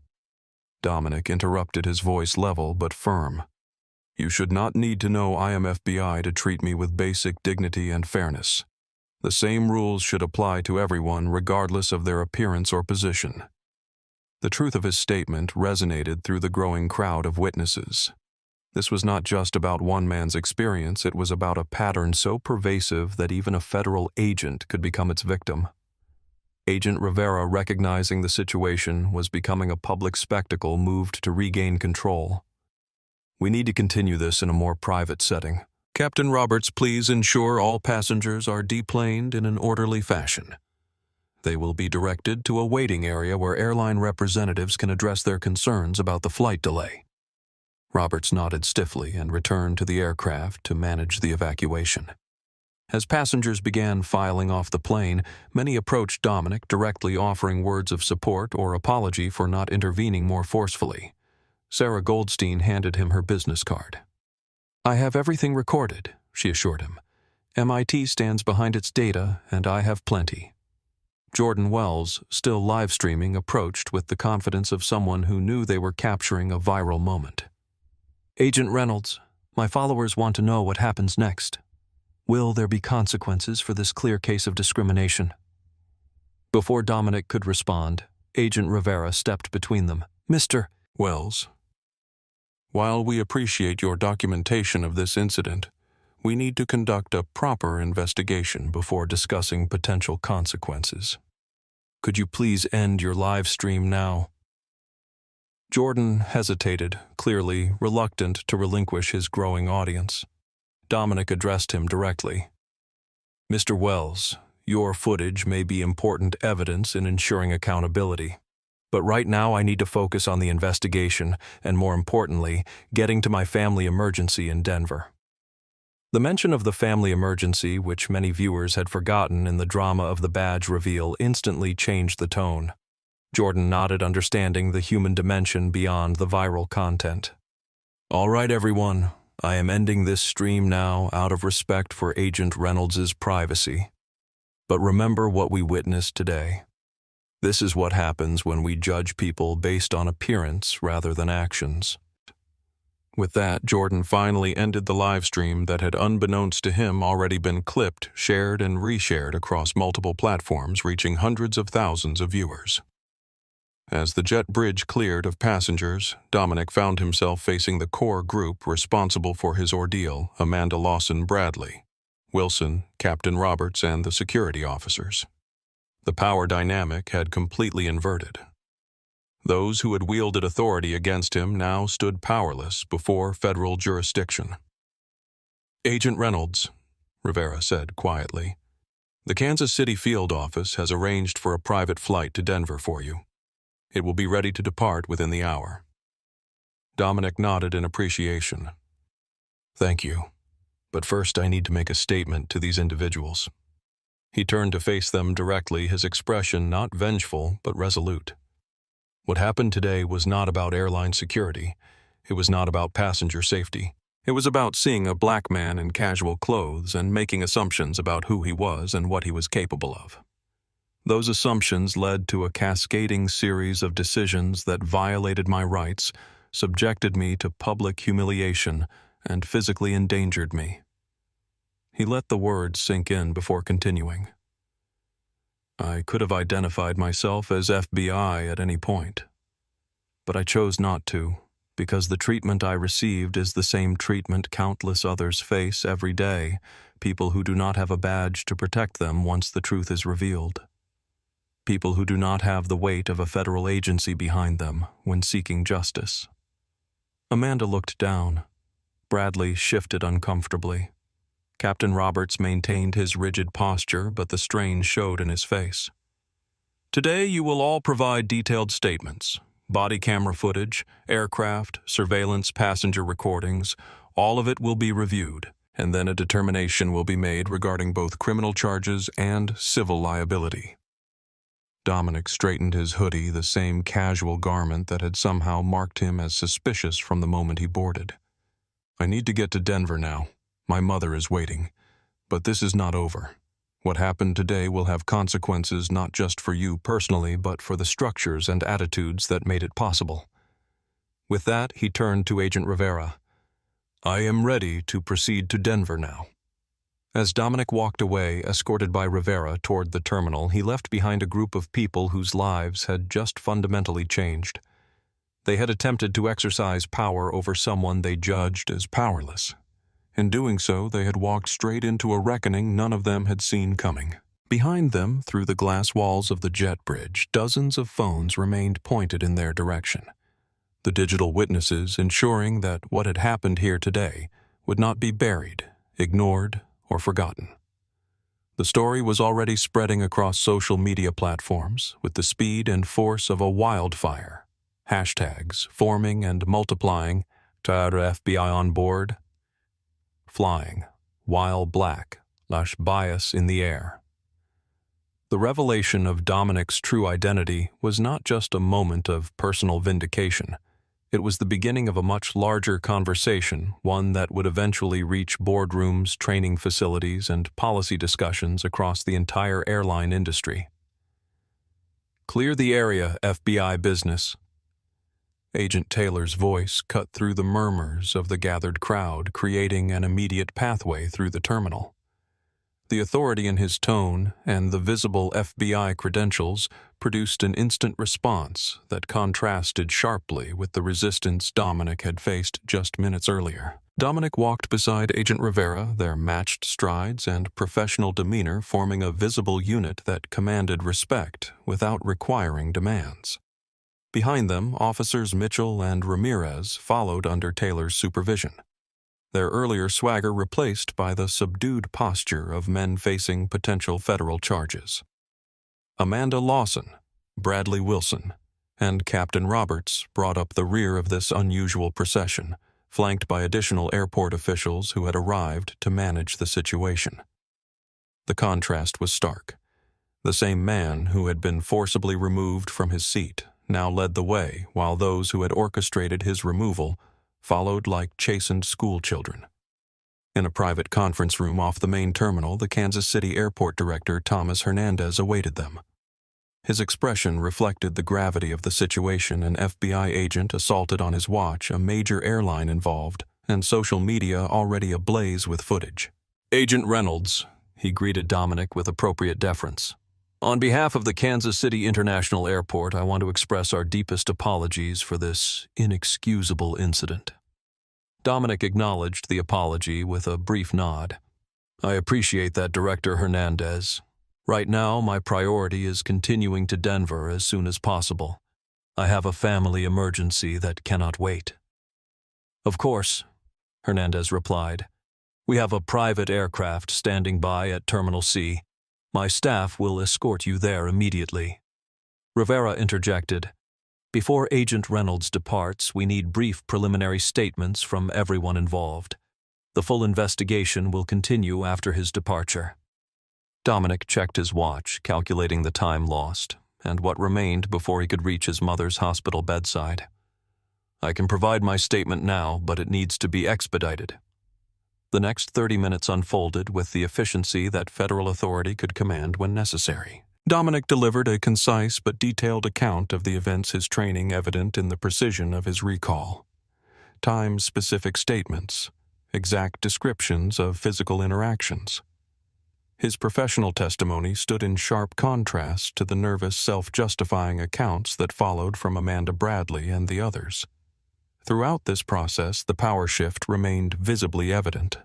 Those who had wielded authority against Dominic now deferred to him, their body language revealing their recognition of the catastrophic error they had made. Amanda Lawson's voice trembled as she attempted to explain her actions. "I was just following our security protocols. Passenger behavior that seems unusual or potentially threatening needs to be reported. I did not mean for it to escalate like this." "Ms. Lawson," Dominic responded evenly. "At what point did I exhibit threatening behavior? Be specific." she faltered. Well, there was a general sense of uncooperativeness. That is not a specific behavior, Dominic pointed out. Try again. Amanda's composure cracked further. You questioned my instructions about your bag. You argued about using the lavatory. I stated facts about my bag's position. I asked why I alone was being prohibited from using the lavatory when others were permitted to do so. Neither constitutes threatening behavior. I felt threatened, she insisted weakly. By what specific action? The silence that followed spoke volumes. There had been no threatening action, only the perception of threat created by bias. Bradley Wilson, recognizing the quicksand he had wandered into, attempted a strategic retreat. I may have misinterpreted certain interactions, he offered carefully. In the confined space of an aircraft, perceptions can be distorted. Mr. Wilson, Dominic addressed him directly, you specifically claim to have witnessed threatening gestures from me. What exactly did you see? Bradley's gaze dropped to the table. I might have overstated my observations. That is not an answer. What specific threatening gestures did you witness? After another uncomfortable silence, Bradley admitted, I did not actually see any threatening gestures.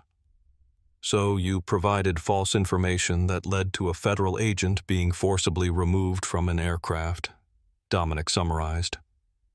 That is a federal offense, Mr. Wilson. The color drained from Bradley's face as the legal implications of his actions began to sink in.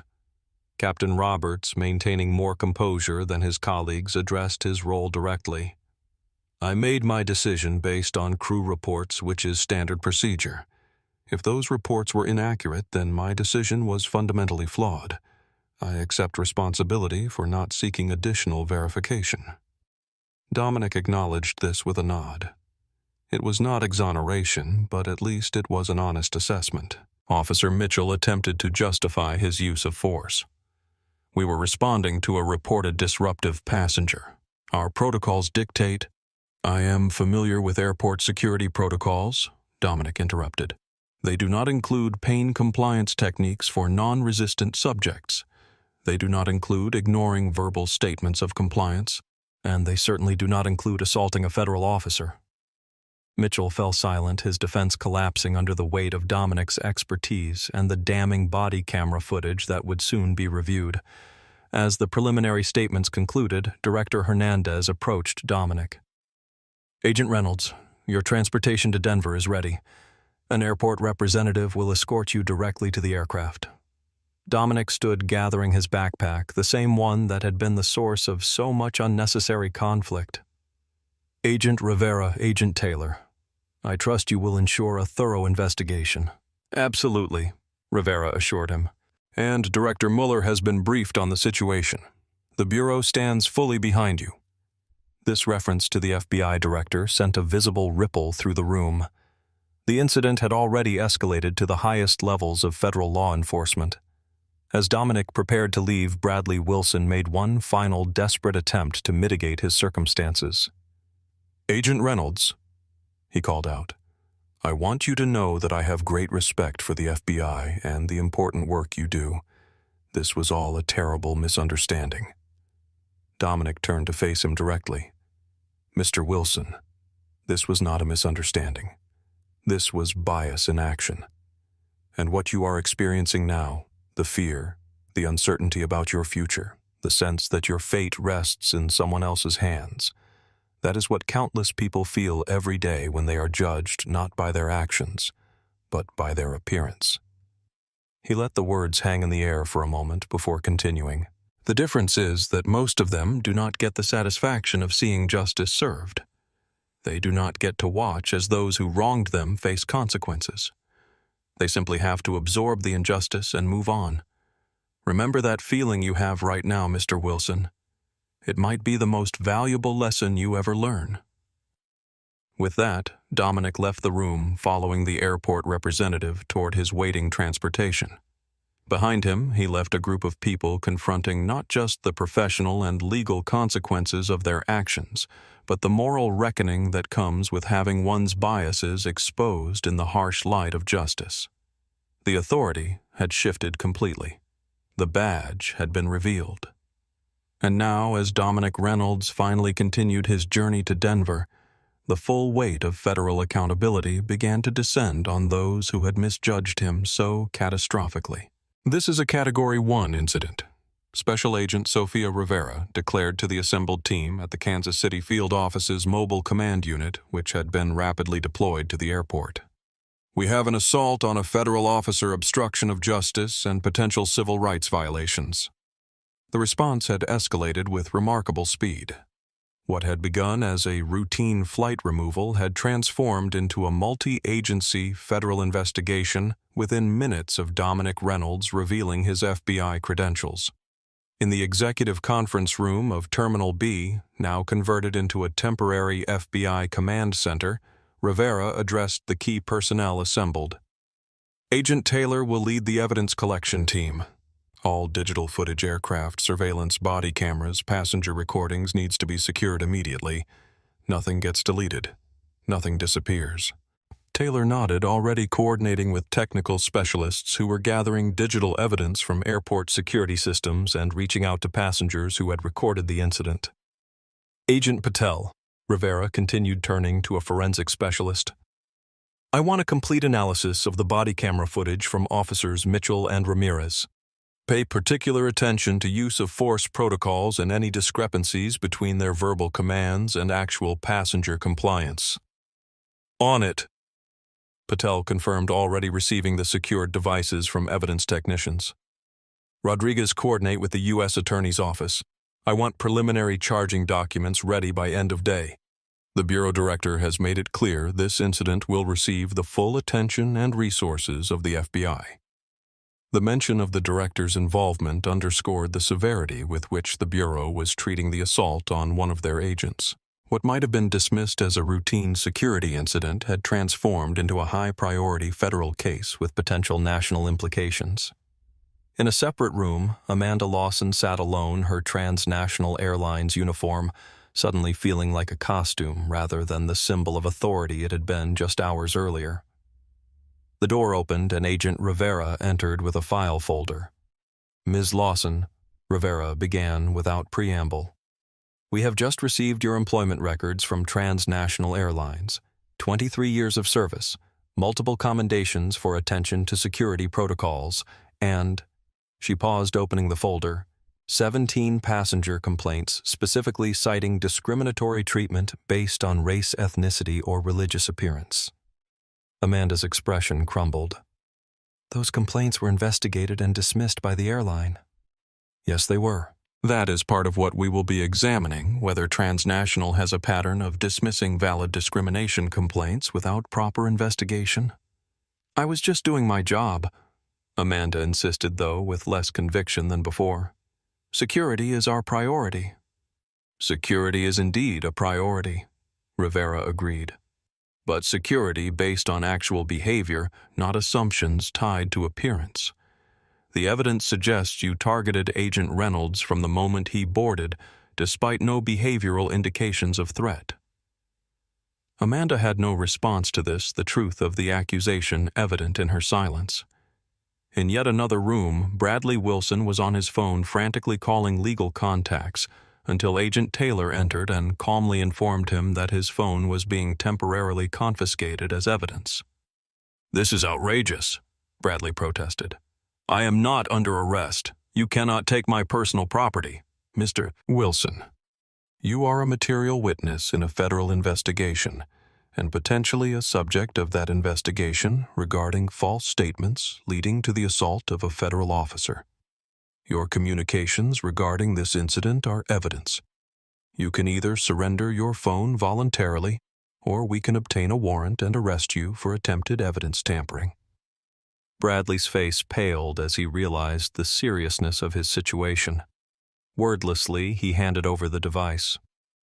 Captain Roberts sat stoically in his interview room, his decades of command experience evident in his composed demeanor. When Agent Rivera entered, he addressed her directly. "I have provided my statement about the decision-making process that led to the removal request. I accept full responsibility for not verifying the claims made by my senior flight attendant." Rivera studied him carefully. "Captain Roberts, this is not just about one decision. Transnational Airlines has had 7 similar incidents in the past 2 years. Passengers of color removed from flights based on subjective assessments of threatening or disruptive behavior with no objective evidence to support those assessments." "I was not aware of that pattern," Roberts replied, his professional facade showing its first crack. "As captain, you have final authority over who remains on your aircraft. Have you received any training specifically addressing unconscious bias in security assessments?" Roberts hesitated. "We have general diversity awareness modules in our annual training, nothing specific to security decisions." Rivera made a note in her file. "That will be relevant to the broader investigation into airline practices."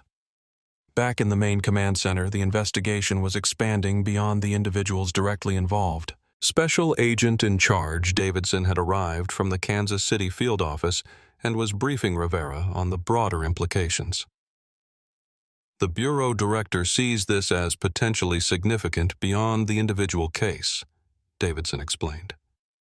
"There is interest in examining whether this represents a wider pattern of discriminatory security practices in the airline industry. Agent Reynolds' experience provides a unique opportunity to document these practices from the inside." Rivera nodded. "The social media aspect adds another dimension. Jordan Wells's TikTok livestream had over 200,000 viewers by the time it ended. Clips are already circulating across all major platforms. The hashtag #FBIOnboard is trending nationally." "That is actually useful," Davidson noted. "It creates public pressure for accountability and makes it harder for anyone to sweep this under the rug." "What about Agent Reynolds?" Rivera asked. "He is en route to Denver now." "Yes, private bureau aircraft. He will arrive at Denver International in approximately 45 minutes. Local field office will provide whatever support he needs for his family situation." Davidson paused. "The director also made it clear that while the Bureau will pursue this case vigorously, Reynolds' family emergency takes precedence. No demands on his time until he indicates he is ready." "Understood," Rivera confirmed. The operation continued to unfold with the precision and thoroughness that characterized FBI investigations. Evidence was collected and catalogued. Witnesses were interviewed and their statements recorded. The legal groundwork for potential charges was established. Meanwhile, in the terminal, passengers from Flight 847 were being reaccommodated on other flights to Denver. Many were still discussing what they had witnessed, sharing their recordings, comparing their observations.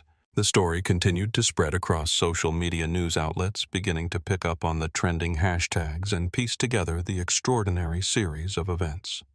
Sarah Goldstein had just completed her formal witness statement when she was approached by a transnational airlines representative offering a first-class seat on the next flight to Denver and a travel voucher for future use.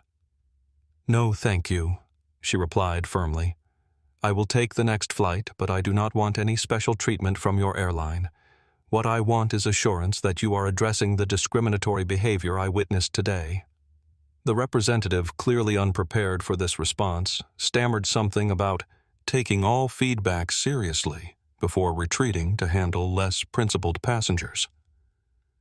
As the FBI response continued to unfold at Kansas City International Airport, Dominic Reynolds was crossing the Colorado state line, the private bureau aircraft beginning its descent toward Denver. His thoughts had already shifted from the confrontation behind him to the hospital room ahead to Eleanor Reynolds, the woman who had taught him to maintain his dignity in a world that too often denied it. The badge had been revealed. Justice was in motion. But for Dominic, the most important journey was just about to begin. As Dominic Reynolds hurried through the corridors of Rocky Mountain General Hospital, the consequences of the incident on Flight 847 were already reverberating across multiple lives and institutions, creating shockwaves that would only grow stronger in the days to come. At Kansas City International Airport, Director Hernandez called an emergency press conference to address the situation that had exploded across social media and was now being covered by major news networks. Flanked by airport security officials, notably missing officers Mitchell and Ramirez, he faced a barrage of questions from reporters. "The airport has placed the involved officers on administrative leave pending a full investigation," Hernandez announced, his tone grave. "We are cooperating fully with the FBI and conducting our own internal review of security protocols. What happened today falls far short of our standards for professional conduct and equal treatment of all travelers." A reporter called out, "Is it true that the officers used excessive force against an FBI agent they mistook for a disruptive passenger?" "I cannot comment on specifics while the federal investigation is ongoing," Hernandez replied diplomatically.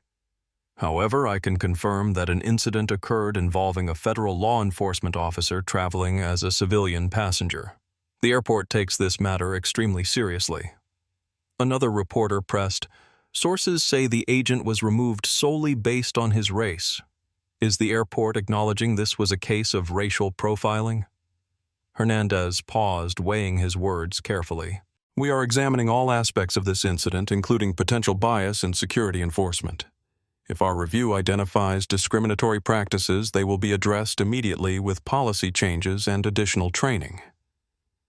The careful corporate language could not disguise the gravity of the situation. An institution designed to ensure public safety had become the site of injustice captured on video and witnessed by thousands.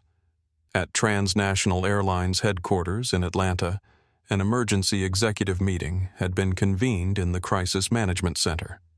CEO Victoria Hargrove faced her senior team with an expression that conveyed the severity of the unfolding public relations disaster. "The videos are everywhere," reported the head of communications, scrolling through his tablet. "Over 2 million views across platforms and growing exponentially. Major news networks have picked it up. #FBI on board and #flying while black are trending nationally." "What about stock impact?" asked the CFO anxiously. "Trading was down 8% when the market closed. After-hours trading suggests we will see double-digit declines when the market opens tomorrow." Hargrove took a deep breath. "What do we know about the agent involved?" The head of security consulted his notes. "Dominic Reynolds, 42, 15-year veteran with the Bureau, specialized in domestic terrorism investigations. Impeccable record. He was traveling to Denver for a family medical emergency when our crew misidentified him as a security threat." "Misidentified." Hargrove repeated the euphemism hanging awkwardly in the air. "Let us be clear about what happened. Our employees racially profiled a black FBI agent, falsely accused him of threatening behavior, had him removed from our aircraft, and stood by while airport security physically assaulted him. Is that an accurate summary?" The uncomfortable silence that followed confirmed her assessment. "Right," she continued. So our first priority is a direct, unequivocal public apology, no corporate speak, no evasion of responsibility. Second, Amanda Lawson and any other crew members directly involved are suspended pending investigation. Third, I want a comprehensive review of our training programs related to bias and passenger assessment protocols." "What about legal exposure?" asked the General Counsel. "Significant," Hargrove acknowledged. "Prepare for both criminal charges related to filing false reports and civil litigation for discrimination. We are not fighting this. If Agent Reynolds pursues legal action, we settle quickly and fairly." The executives nodded, recognizing the futility of attempting to defend what was clearly indefensible, especially with multiple video recordings circulating worldwide. "One more thing," Hargrove added. "I want to personally call Agent Reynolds to apologize, find out where he is, and set it up." Meanwhile, at the Kansas City field office, Bradley Wilson sat uncomfortably in an interview room, his attorney having just arrived after a frantic call. The gravity of his situation was becoming increasingly clear as Agent Taylor outlined the potential charges. Making false statements to airline personnel leading to the removal of a passenger is a federal offense, Taylor explained.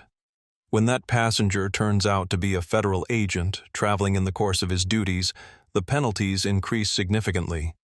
We are also looking at potential civil rights violations. My client was simply reporting behavior he found concerning, the attorney interjected. He had no way of knowing. Mr. Wilson has already admitted in his preliminary statement that he did not actually witness any threatening behavior, Taylor cut in. He fabricated those claims. That is not vigilance. That is filing a false report. Bradley's face had lost all color. His attorney leaned over to whisper something, but Bradley was not listening. He was staring at his phone, which had been returned to him after data extraction. The screen showed an email from the board of directors at Wilson Financial Strategies. The subject line read, "Emergency board meeting regarding recent incident." His professional reputation, built over decades, was crumbling in real time. Social media users had already identified him from the viral videos. His name was appearing in news articles. Clients were calling the firm, threatening to take their business elsewhere. In the adjacent room, Amanda Lawson faced her own reckoning. Transnational's regional manager had arrived to inform her of her immediate suspension. "The company has to distance itself from your actions," he explained, not unkindly. "The evidence is... well, it is not looking good, Amanda. Multiple witnesses contradict your account of the passenger's behavior. The video footage is damning." "I've given 23 years to this airline," Amanda said quietly, the full weight of her situation finally sinking in. "I know. That is why I am here in person. But this is not something that can be explained away with a customer service seminar or a written reprimand. You had a passenger forcibly removed from an aircraft based on criteria that appear to be entirely related to his race and appearance. And he turned out to be an FBI agent. The reality hung in the air between them, inescapable and devastating. 23 years of service ending not with a retirement party, but with a security escort from an airport terminal and an emerging public identity as the face of discrimination in air travel. Officers Mitchell and Ramirez faced their own consequences. The airport security director had arrived to collect their badges and equipment. "This is a formality," he assured them, though his tone suggested otherwise. "Administrative leave while the investigation proceeds." "This is bullshit," Mitchell protested. "We were responding to the airline's request for removal. We followed procedures." The director's expression hardened. "The body camera footage shows excessive force against a compliant subject. That is not procedure. That is abuse of authority. And when that subject turns out to be an FBI agent with the full weight of the federal government behind him, you are both lucky you are not in custody right now." As these individual consequences unfolded, the broader implications were beginning to emerge. News analyses were already connecting this incident to a pattern of similar removals across multiple airlines. Civil rights organizations were issuing statements. Lawmakers were calling for congressional hearings on discriminatory practices in air travel. What had begun as one man's ordeal was rapidly transforming into a national conversation about bias authority and accountability. And it had all started because a flight attendant looked at a black man in a hoodie and saw not a human being with rights, not an FBI agent with authority, but a threat to be eliminated. The badge had been revealed. The power had shifted. And now the reckoning had begun. 2 days after the incident on Flight 847, the investigation had expanded far beyond the individuals directly involved, reaching into the corporate structures and policies that had enabled the discriminatory treatment of Dominic Reynolds. At the FBI's Kansas City field office, Special Agent Rivera stood before a digital evidence board displaying a complex web of connections. Around the conference table sat representatives from multiple agencies: the Department of Justice Civil Rights Division, the Federal Aviation Administration, and the Department of Transportation. What began as an isolated incident has revealed a concerning pattern, Rivera explained, gesturing to the timeline displayed on the main screen. In the past 36 months, Transnational Airlines has removed 253 passengers for disruptive behavior or security concerns.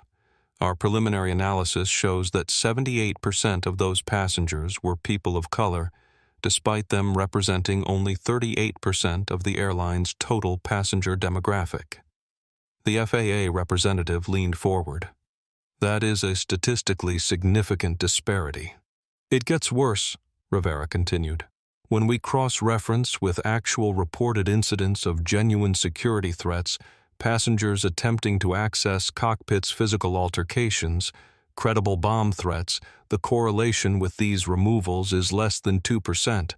In other words, the vast majority of these removals were based on subjective assessments by crew members, not objective security threats.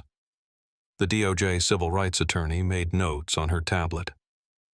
This suggests a potential pattern of discriminatory enforcement.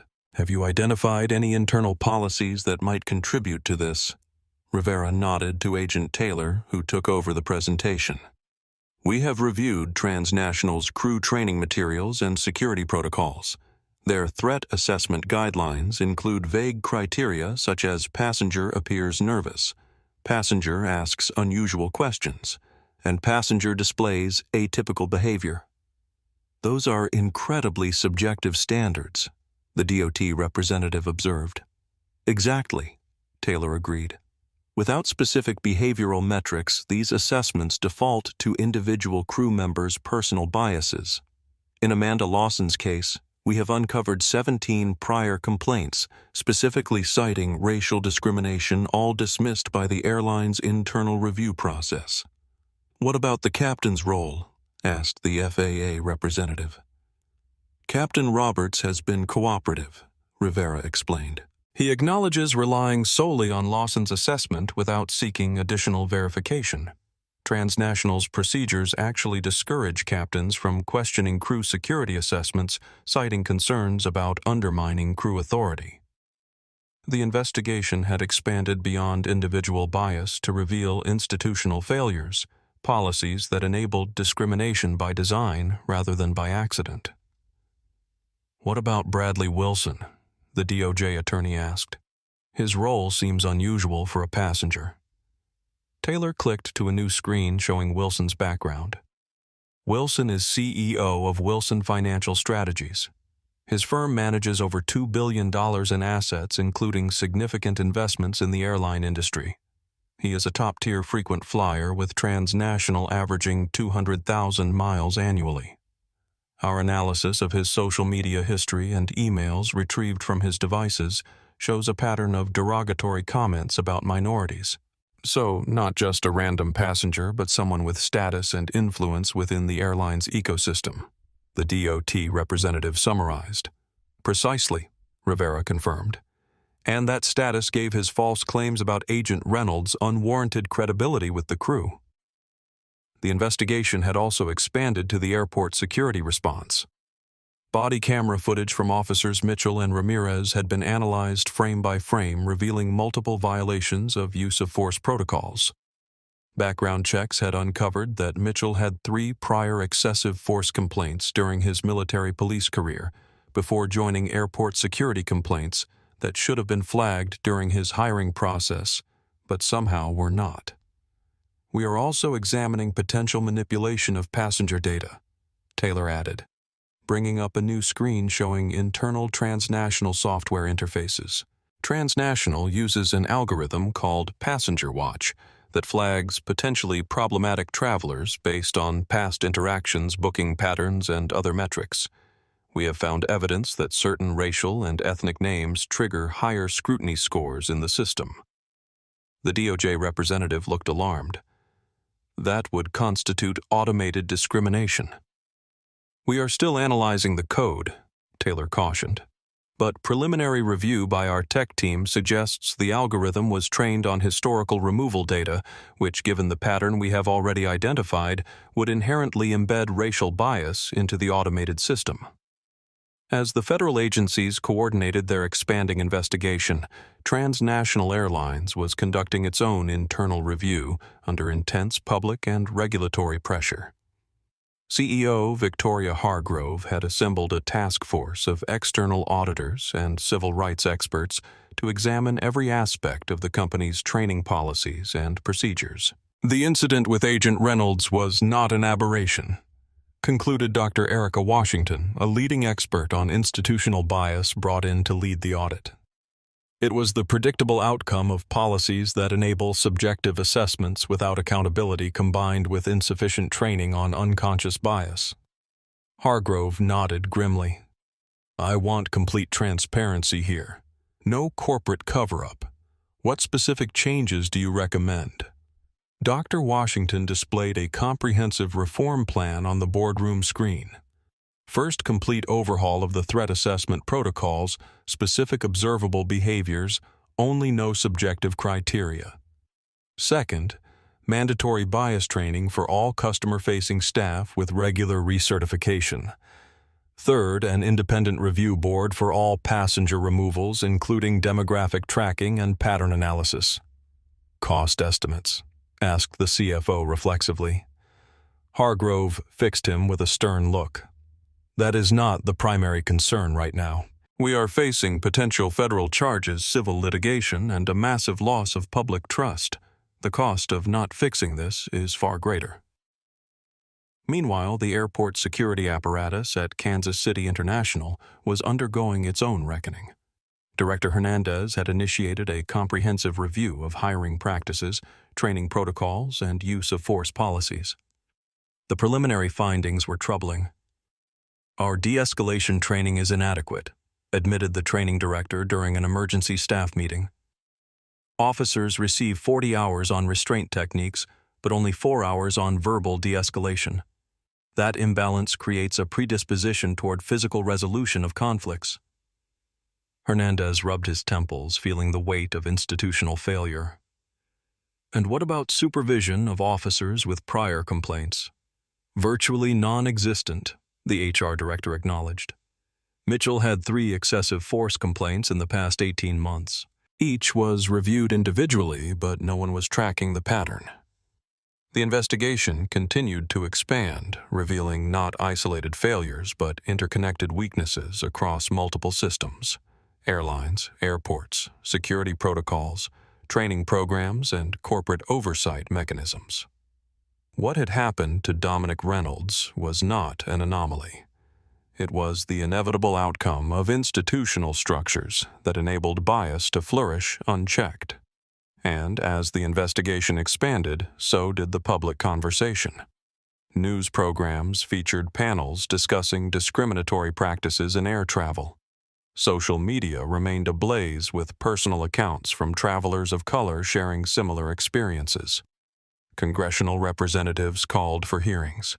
Civil rights organizations demanded accountability. The badge had been revealed. The investigation had expanded. And the structures that had enabled that moment of injustice were being exposed to unprecedented scrutiny, while institutions grappled with the fallout from Flight 847. Dominic Reynolds sat in a vinyl chair beside his mother's hospital bed, his hand gently holding hers as she slept. The steady beep of monitoring equipment provided a rhythmic backdrop to his thoughts, which alternated between concern for her condition and processing the events of the previous day. His sister Janelle Reynolds entered the room carrying 2 cups of coffee.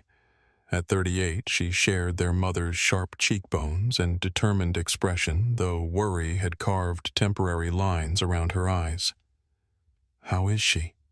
Janelle whispered, handing him a cup. "Stable," Dominic replied, keeping his voice low. "Doctor says the new medication seems to be working. Her heart rhythm is more consistent." Janelle nodded, taking the chair opposite him. For a moment they sat in the comfortable silence of siblings who did not need constant conversation to feel connected. Then she asked the question that had been hovering between them. "Are you okay? Really okay? I mean..." Dominic considered the question carefully, as was his habit. "Physically, yes. Some minor soreness from the restraint techniques. Nothing serious." I am not talking about physically, Dom. He sighed, looking down at his mother's hand in his, the hand that had guided him through childhood, that had held him through countless moments of injustice, similar to what he had experienced on that flight. It is complicated, he admitted finally. Professionally, I am managing it. The Bureau has been supportive. The investigation is proceeding efficiently. He paused. But personally, it is a reminder that the badge does not change how people see me initially. It just changes how they treat me after they know. Janelle nodded, understanding completely. They had both grown up with their mother's wisdom. The world may judge you by your skin, but you must never let that judgment define your worth. Have you seen the news? She asked. Some. I have been focused on Mom. It is everywhere, Dom. Your incident has triggered something. People are sharing their own stories. There is talk of congressional hearings. The airline stock is tanking. Dominic took a sip of his coffee, considering this information. That was not my intention. I just wanted to get to Denver without being harassed. I know, but sometimes these things have a purpose beyond our intentions. Their conversation was interrupted by a soft knock at the door. A nurse entered with a tablet in hand. Mr. Reynolds, there is a call for you at the nurses' station. FBI Director Mueller. Dominic squeezed his mother's hand gently before standing. I will be right back, he assured Janelle. At the nurses' station, he took the secure line that had been established. Reynolds speaking? Agent Reynolds, came the distinct voice of the FBI director. How is your mother? Stable, sir. The doctors are cautiously optimistic. I am glad to hear it. Take all the time you need with your family. That is the priority right now. Thank you, sir. That said, I wanted to personally brief you on developments. The investigation has expanded significantly. We are seeing evidence of widespread discriminatory practices not just at transnational but potentially across multiple airlines. The Department of Justice is considering a broader industry inquiry. Dominic absorbed this information, understanding its significance. I see. Your testimony will be important, but as I said, family comes first. We will work around your schedule. I appreciate that, sir. One more thing, Reynolds. The transnational CEO has been trying to reach you, Victoria Hargrove. She wants to apologize personally. No obligation to take the call, of course. Dominic considered this. I will think about it, sir. After concluding the call, Dominic took a moment in the quiet corridor of the cardiac care unit, collecting his thoughts. His phone buzzed with a text from his FBI handler on the domestic terrorism case. Testimony postponed by judge's order. Security concerns following your exposure. New date, TBD. Stay safe.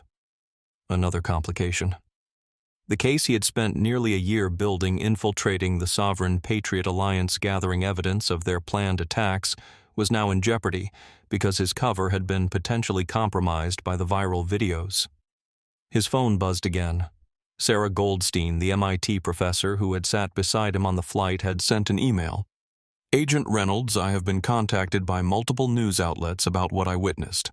I have not responded yet. I wanted to check with you first about how to proceed. What I saw was unequivocally wrong, and I want to help ensure accountability, but I do not want to complicate your situation or the investigation. Her thoughtfulness was a welcome counterpoint to the chaos of the past 24 hours.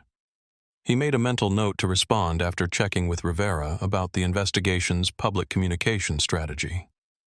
Returning to his mother's room, Dominic found her awake, her eyes clear and focused despite her condition. There is my boy, Eleanor Reynolds said softly, her voice weaker than usual, but still carrying the warmth that had always been his anchor. Hey, Mom, he replied, resuming his seat and taking her hand. How are you feeling? Better now that you are here. She studied his face with the perception that had always seen through his composed exterior. Something happened. I can see it in your eyes. Dominic exchanged a glance with Janelle, who shrugged as if to say, You cannot hide anything from Mom. There was an incident on my flight, he acknowledged.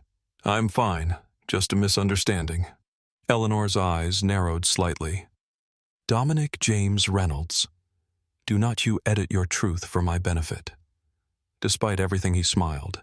Even in a hospital bed, recovering from heart complications, his mother remained indomitable.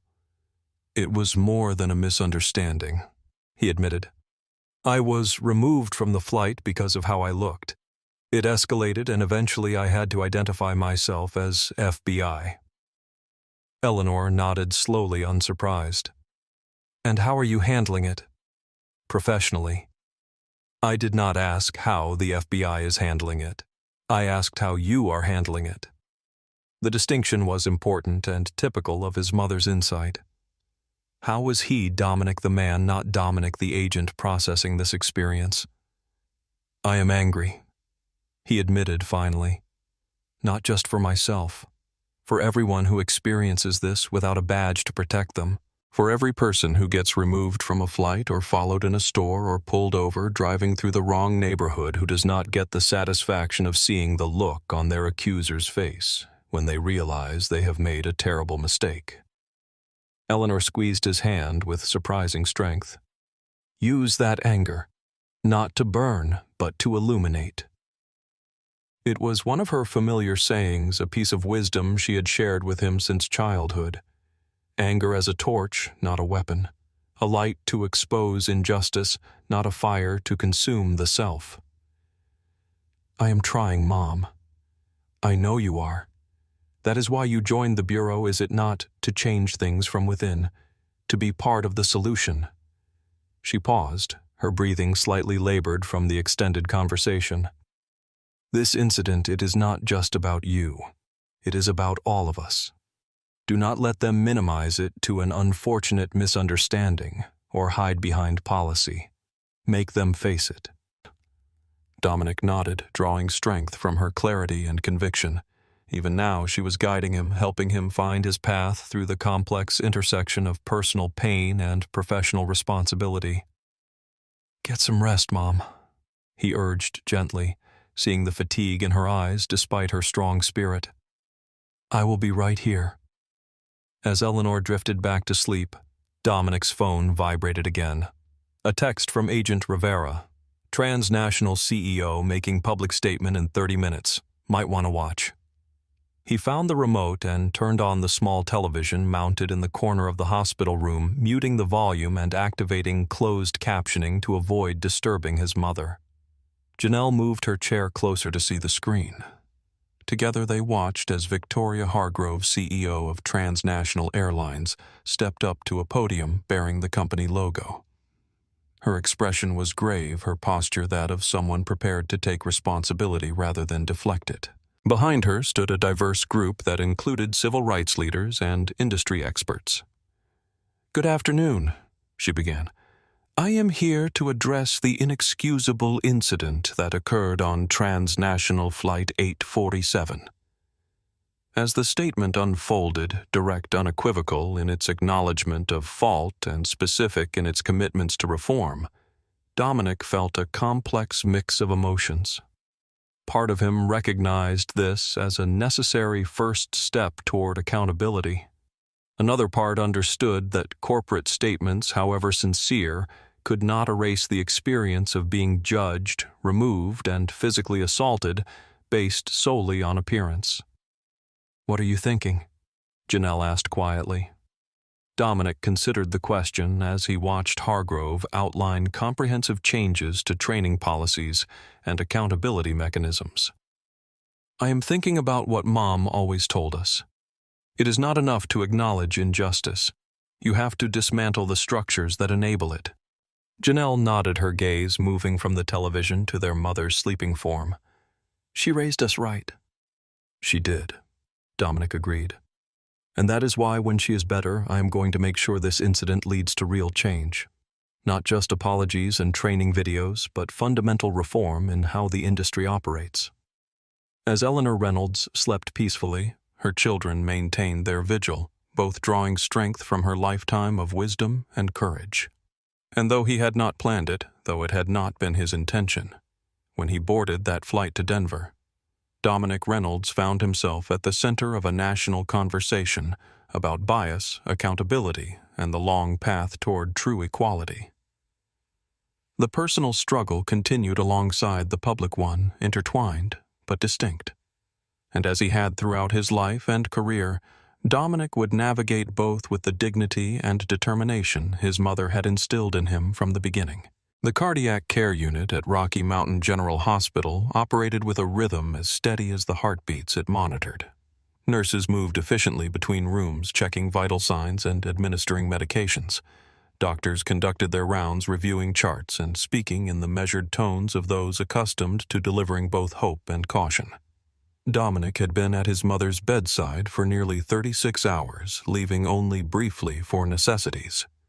The anxiety of the journey, both the original flight and the eventual arrival via FBI transport, had given way to the focused concern of a son watching over a parent's recovery.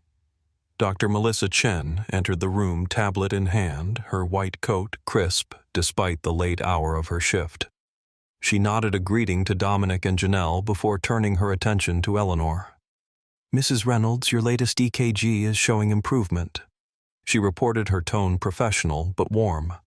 "The arrhythmia is responding to the medication. Your heart is finding its rhythm again."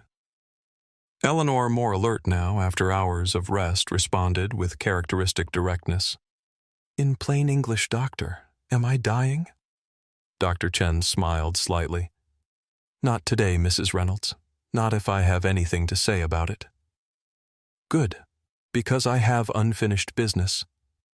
Eleanor's gaze shifted to Dominic. "Including making sure my son does not let what happened to him get buried in bureaucracy and corporate damage control." Dr. Chen glanced at Dominic curiously.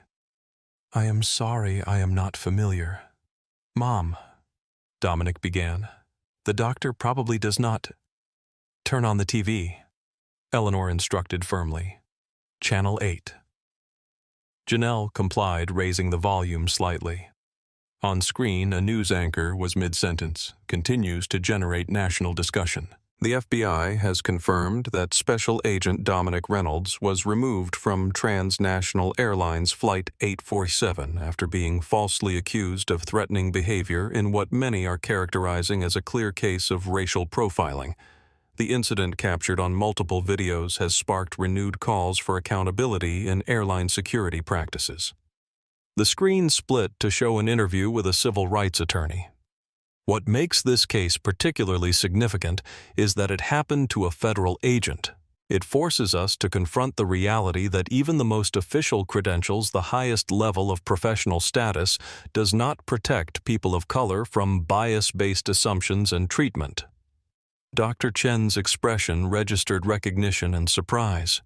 She turned to Dominic. "That is you. You are the FBI agent from the news." Dominic nodded, somewhat uncomfortable with the attention but understanding the significance of the moment. "Yes, it happened yesterday on my way here. I have been seeing it all over social media," Dr. Chen said, her professional distance momentarily giving way to genuine concern. "Are you all right?" "I am fine," Dominic assured her. "My priority has been getting here to my mother." Eleanor reached for Dominic's hand, her grip surprisingly strong for someone in her condition. "He is being modest, doctor.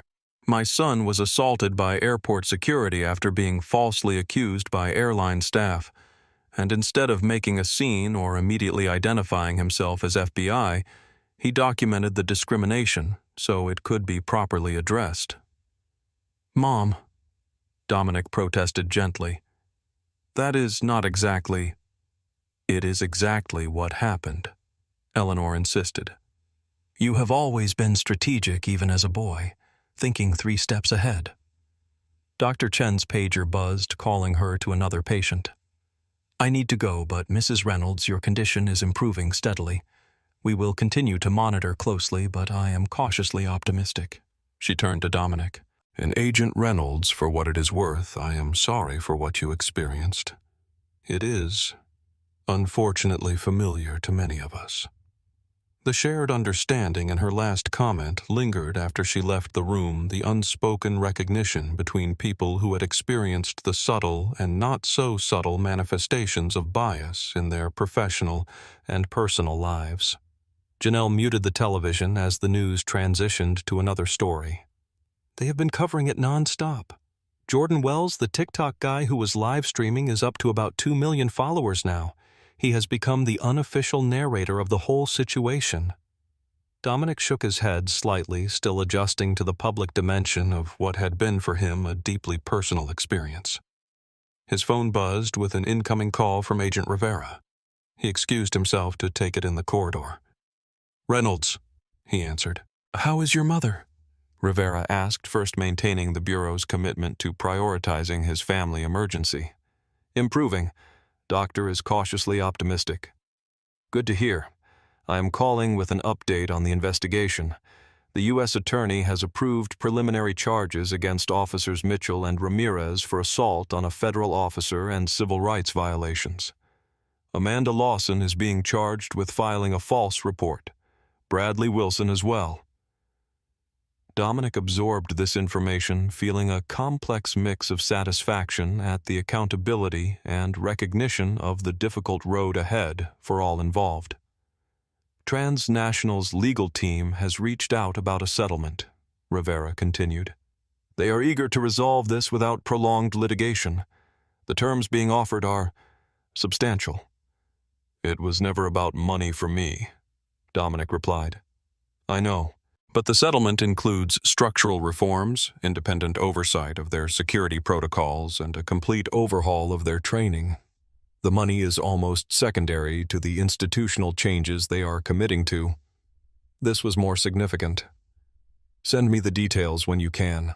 I will review them after my mother's condition stabilizes further." "Of course. One more thing, your testimony in the Sovereign Patriot Alliance case has been rescheduled with enhanced security protocols. The exposure from this incident has not compromised your undercover work as much as initially feared. The task force believes we can proceed with appropriate precautions." "That is good news," Dominic acknowledged. The case represented months of dangerous undercover work infiltrating a domestic terrorism group.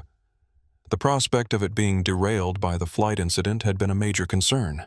After concluding the call, Dominic returned to his mother's room to find her watching the news again, this time featuring an interview with Sarah Goldstein, the MIT professor who had sat beside him on the flight. "I want to be very clear," Sarah was saying to the interviewer, her academic precision evident even in this context. "What I witnessed was textbook discrimination. Agent Reynolds did absolutely nothing to warrant suspicion or removal. The contrast in how he was treated compared to other passengers was stark and unmistakable." Eleanor nodded approvingly at the screen. "I like her. Direct, honest." "She was recording everything," Dominic explained. "Even before it escalated. She recognized what was happening from the first interaction." "Because she was paying attention," Eleanor noted. "That is what we need more of, people who pay attention and then speak up." Janelle, who had been checking her own phone, looked up with an expression of disbelief. "The transnational stock has dropped 17% since the market opened this morning. They have lost over $1 billion in market value in less than 2 days." Eleanor made a sound that was half scoff, half satisfaction. "Hit them where they feel it. The bottom line often speaks louder than moral arguments." A soft knock at the door interrupted their conversation. A hospital administrator entered, looking somewhat uncertain. "Agent Reynolds, I'm sorry to intrude, but there is a situation developing in the lobby. Several news crews have arrived. They are requesting statements about your experience. Hospital security is keeping them outside, but I wanted to make you aware." Dominic frowned. "Thank you. Please inform them that I am here for my mother's health situation and will not be making any statements at this time." The administrator nodded. "Of course. We will ensure your privacy is protected during your stay." After she left, Eleanor fixed her son with a knowing look. "You will have to address it eventually, Dominic. This is not going away." "I know, Mom, but right now, you are my priority. And you are mine." which is why I am telling you this matters. What happened to you happens to countless others without your resources, without your badge, without your platform. You have an opportunity here not just to seek justice for yourself, but to create change that helps others. It was classic Eleanor Reynolds, always seeing beyond the personal to the structural, always connecting individual experiences to larger patterns. Even from a hospital bed recovering from cardiac complications, she remained focused on justice and community. "When you are stronger," Dominic promised. "For now, rest." Eleanor smiled, settling back against her pillows. "I raised you right," she murmured, her eyes drifting closed as the medication and natural fatigue pulled her toward sleep. "Both of you." As his mother rested, Dominic's phone buzzed with a text message from an unknown number.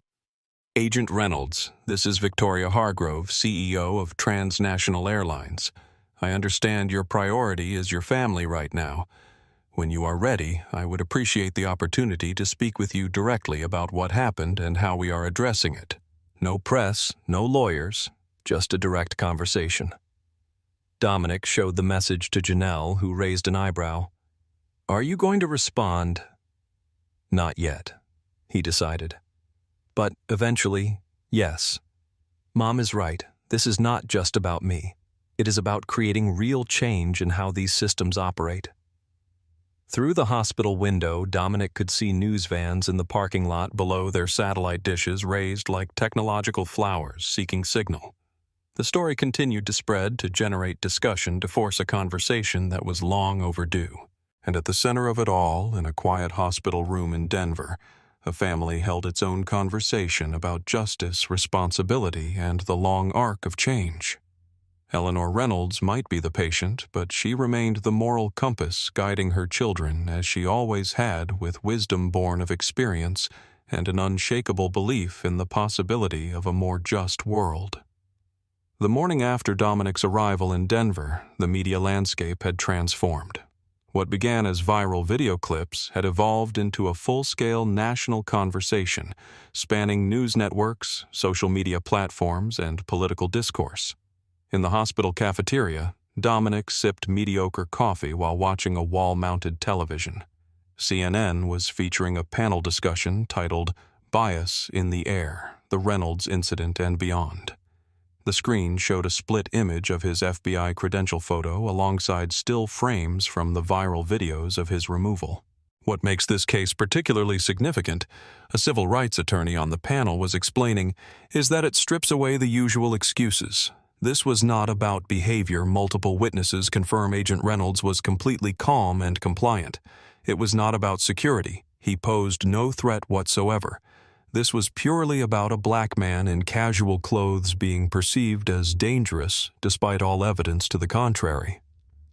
A former airline executive attempted to offer context. "We have to remember that flight crews make split-second security assessments in a high-stakes environment." "With respect," interrupted a transportation security expert, "that argument does not hold water here. This was not a split-second assessment.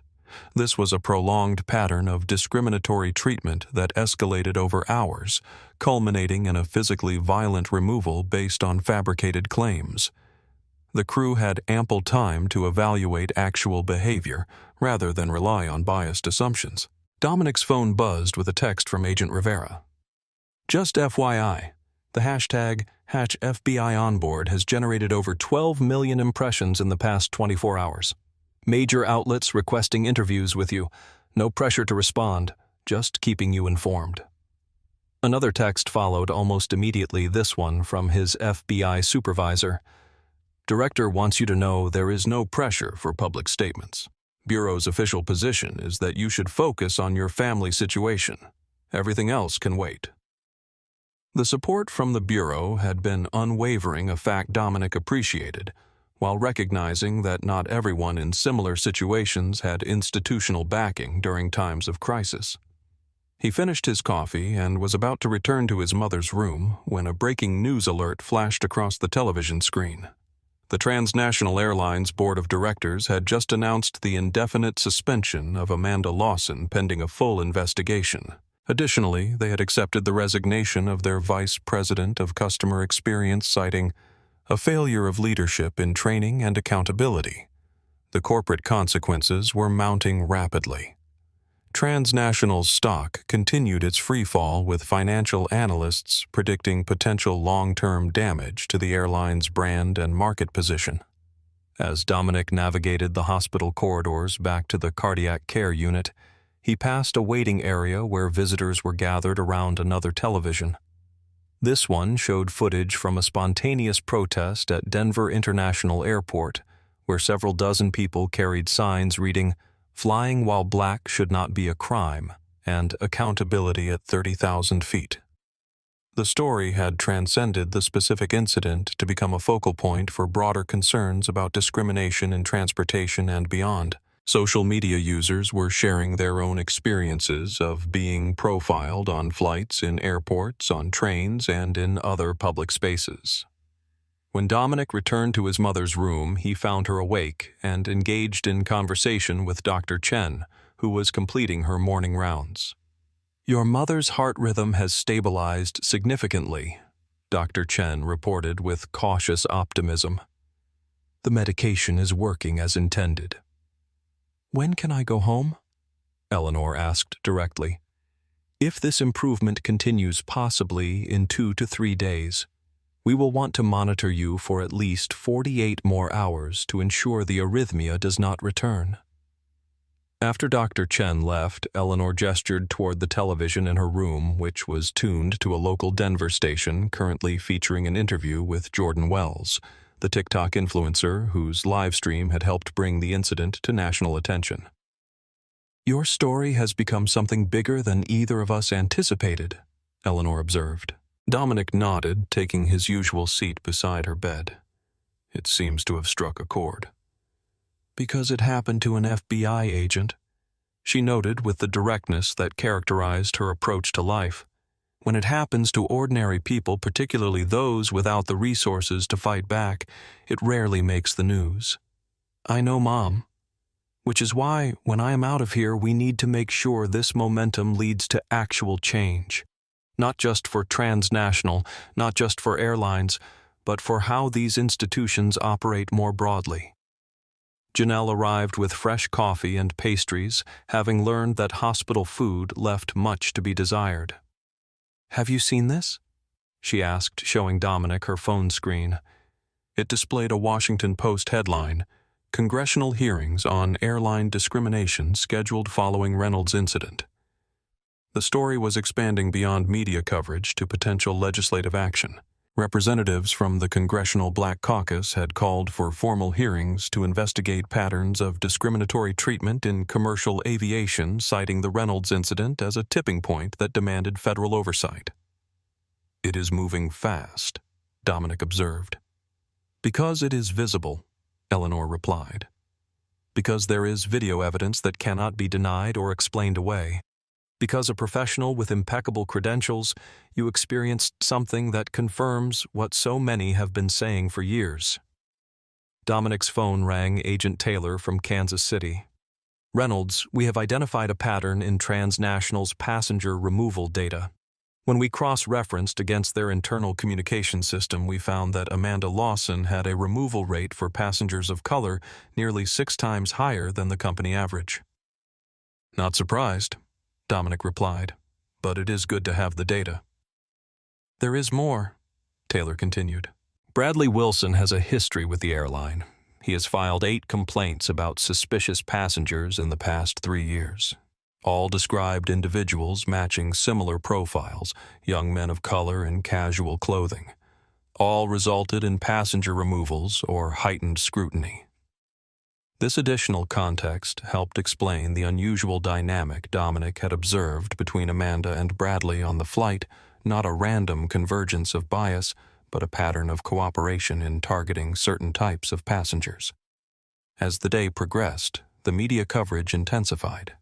Cable news chyrons declared, "FBI agent profiled on flight sparks national debate," and "Transnational faces backlash over discriminatory removal." Social media timelines filled with reaction videos, commentary from public figures, and first-hand accounts from others who had experienced similar treatment. By evening, the transnational CEO had announced the creation of an independent review board to examine all passenger removals from the past 5 years, with a commitment to transparency in publishing the findings and implementing reforms based on the results. The story had moved beyond the specific incident to become a referendum on accountability bias and the experiences of people of color in public spaces. And while Dominic had not sought this spotlight, had in fact simply wanted to reach his mother's bedside without incident, he recognized that sometimes change required a catalyst. Eleanor, watching the continuing coverage with the critical eye she had applied to social issues throughout her life, summed it up with characteristic insight. They thought they were removing a problem passenger. Instead, they exposed a problem system. The media explosion continued uncontained and uncontrollable, forcing a conversation that was long overdue, not just about one flight or one airline, but about the daily reality of navigating spaces where one's appearance could trigger assumptions, actions, and consequences that had nothing to do with actual behavior and everything to do with deeply entrenched bias. And in a hospital room in Denver, Dominic Reynolds witnessed the unfolding national conversation while maintaining his focus on what mattered most, his mother's recovery, and the values she had instilled in him throughout his life. 6 weeks after the incident on Flight 847, Dominic Reynolds sat in a Washington, D.C. conference room, reviewing his testimony for the congressional hearing scheduled to begin in 30 minutes. Beside him, Department of Justice attorneys provided last-minute guidance on the scope and structure of the questioning he could expect. The committee chair has assured us they will focus on the institutional patterns rather than sensationalizing your personal experience, explained Elisa Morales, the lead DOJ attorney. But be prepared for some representatives to pursue more emotionally charged lines of questioning. Dominic nodded, adjusting his tie.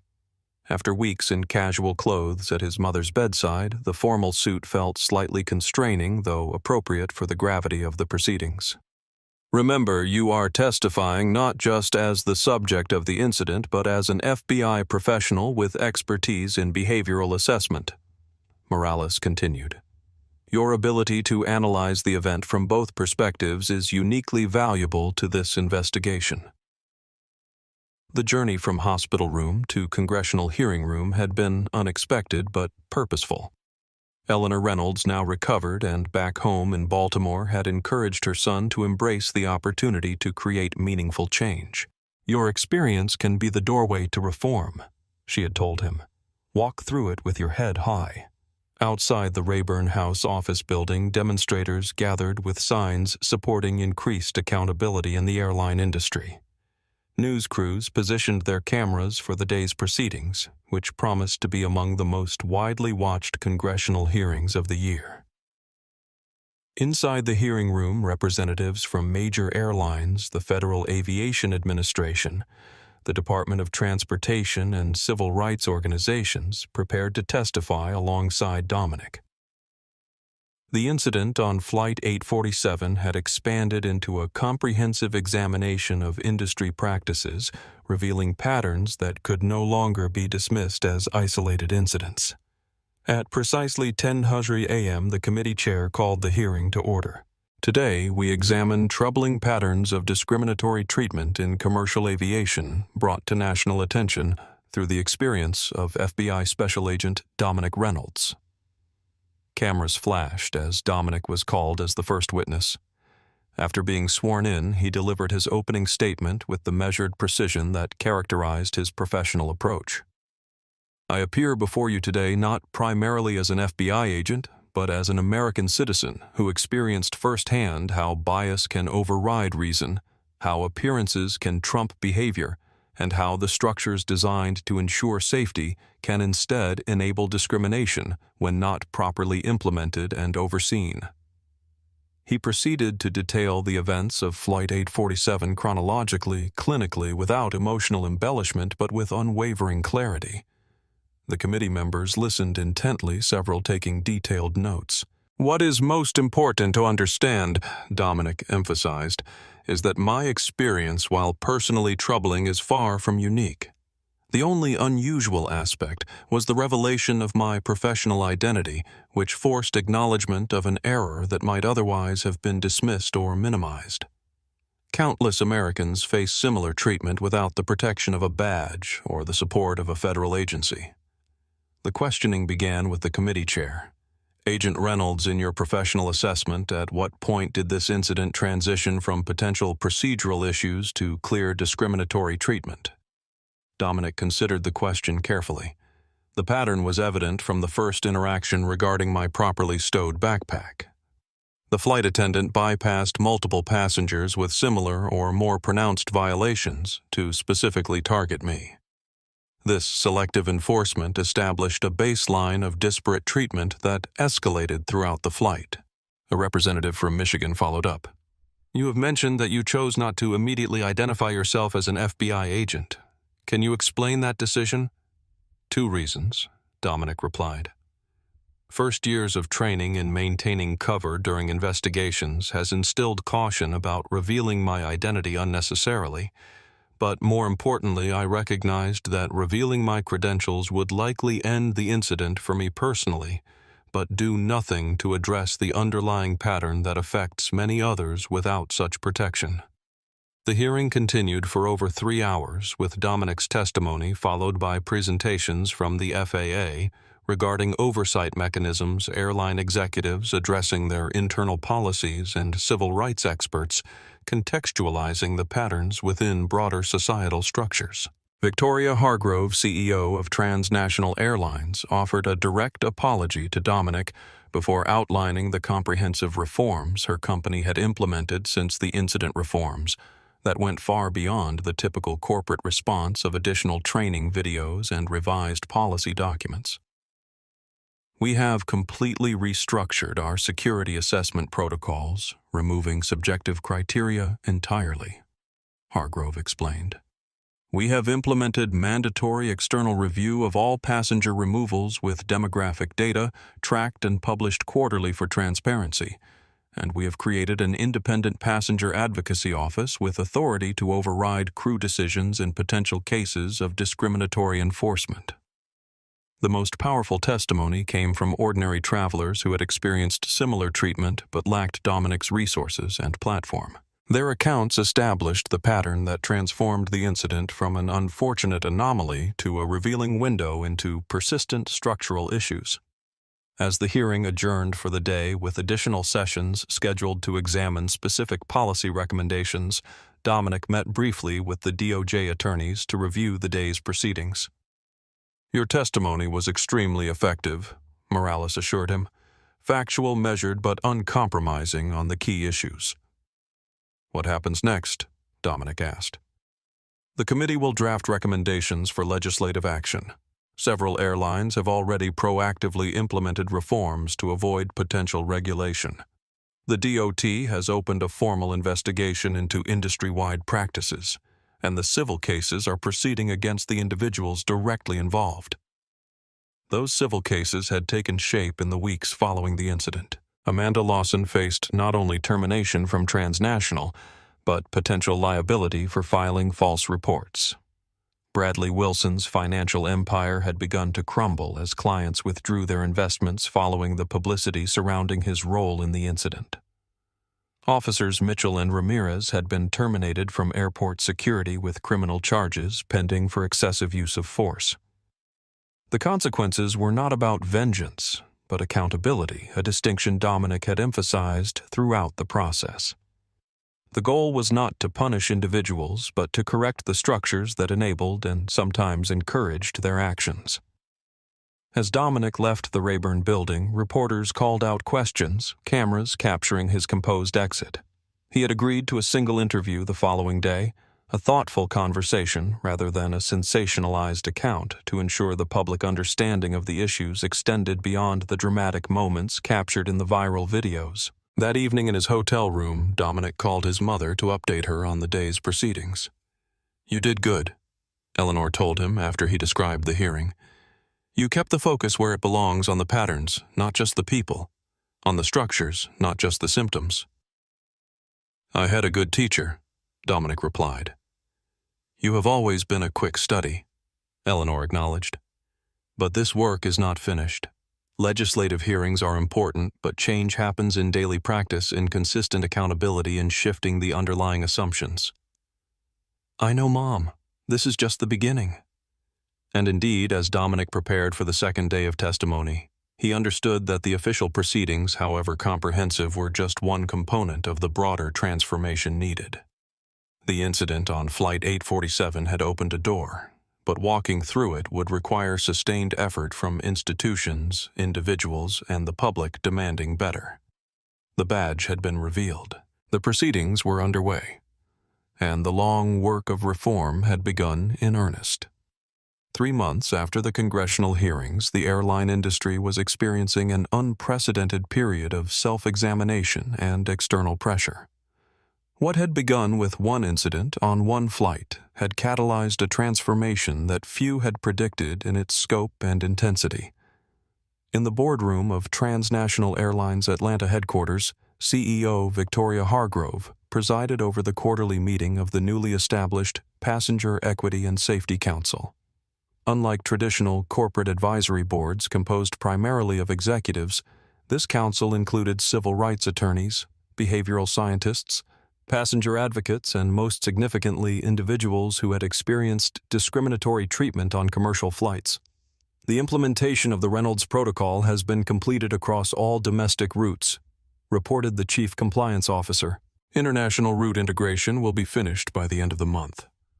The Reynolds Protocol, named without Dominic's input, but with his reluctant approval, established specific observable behavioral criteria for security assessments, removing subjective elements that enabled bias to influence decision-making. It required multi-level verification before any passenger removal and mandated comprehensive documentation of all security incidents, including demographic data, to track patterns. "The preliminary results are encouraging," the officer continued. "Passenger removals have decreased by 62% overall, with the racial disparity in removal rates reduced by 87%. Hargrove nodded, though her expression remained serious. "And the independent audit results?" A consultant from the civil rights law firm contracted to provide external oversight presented her findings. "We have reviewed all passenger removals from the past quarter. In 97% of cases, the documentation supports the action taken based on specific behavioral criteria. The remaining 3% have been flagged for further review and potential remediation." This level of transparency and external accountability was unprecedented in the industry. What made it particularly notable was that Transnational had implemented these changes voluntarily, getting ahead of the regulatory requirements that were still being developed at the federal level. Across the industry, other airlines had recognized the shifting landscape and taken similar, if sometimes less comprehensive, steps. The Reynolds effect, as industry analysts had termed it, had transformed the competitive dynamics. Airlines now touted their fairness metrics alongside their on-time performance and customer satisfaction scores. At Denver International Airport, a new training facility had opened specifically focused on evidence-based security assessment and de-escalation techniques. The curriculum, developed in consultation with behavioral scientists and civil rights experts, was being adopted by airports nationwide. "We are retraining every frontline employee," explained the facility director to a group of visiting airline executives. "The core principle is simple but profound focus on observable behavior, not assumptions based on appearance." In the facility's simulation lab, security officers practiced scenarios designed to test their ability to distinguish genuine security threats from behaviors influenced by travel stress, cultural differences, or medical conditions. Every assessment was recorded, reviewed, and scored based on adherence to evidence-based protocols. The Federal Aviation Administration had established a specialized division focused exclusively on equity in security enforcement. Their quarterly report, just published, showed promising trends across the industry, though with significant variations between airlines and regions. "The data shows improvement," noted the FAA administrator in a press conference, "but also reveals areas requiring continued attention. Some airlines have embraced comprehensive reform, while others have implemented more superficial changes. Our role is to establish consistent standards that passengers can rely on, regardless of which carrier they choose. The Department of Transportation had implemented new reporting requirements, mandating that all airlines track and publish data on passenger removals, including demographic information and the specific behaviors that triggered security intervention. This transparency created both public accountability and the ability to identify patterns requiring further investigation. For Bradley Wilson, the consequences had been professionally devastating. His firm, Wilson Financial Strategies, had lost over 60% of its clients in the weeks following the incident. His board of directors had forced his resignation, rebranding the company to distance it from his tarnished reputation. His application for membership renewal at his exclusive country club had been quietly denied. Amanda Lawson had faced her own reckoning, though, with an unexpected dimension. After her termination from Transnational, she had initially retreated from public view, but 6 weeks later, she had emerged with a public statement that surprised many. "I have spent my career believing I was ensuring passenger safety," she wrote in an open letter published in several major newspapers. The Reynolds incident forced me to confront the role that unconscious bias played in my assessments and decisions. This does not excuse my actions, but it has prompted a painful and necessary period of self-examination. Lawson had subsequently begun working with anti-bias training programs, sharing her experience as a case study in how seemingly objective security concerns could mask discriminatory assumptions. Her willingness to acknowledge her errors and work toward reform had not erased the consequences of her actions, but had added a layer of complexity to the narrative. Officers Mitchell and Ramirez had pleaded guilty to lesser charges in exchange for cooperation with the broader federal investigation into security practices. Both had lost their certifications and would never work in law enforcement again. Mitchell had relocated to another state seeking anonymity after his name and image had become synonymous with excessive force. Ramirez had enrolled in a community college program studying social work in what he described as an effort to understand the human impact of authority misused. For Captain Roberts, the consequences had been professional rather than legal. While he had avoided criminal charges due to his reliance on established protocols, his airline had implemented new guidelines requiring captains to personally verify security concerns before authorizing passenger removals. His authority remained intact, but was now balanced by specific accountability measures. The industry reckoning extended beyond individual airlines to the broader ecosystem of air travel. Airport vendors received enhanced training on equitable customer service. TSA agents underwent additional modules on bias-free security assessment. Even airport lounge staff were included in initiatives to ensure consistent treatment of all eligible travelers. What made this reckoning particularly notable was its depth and breadth.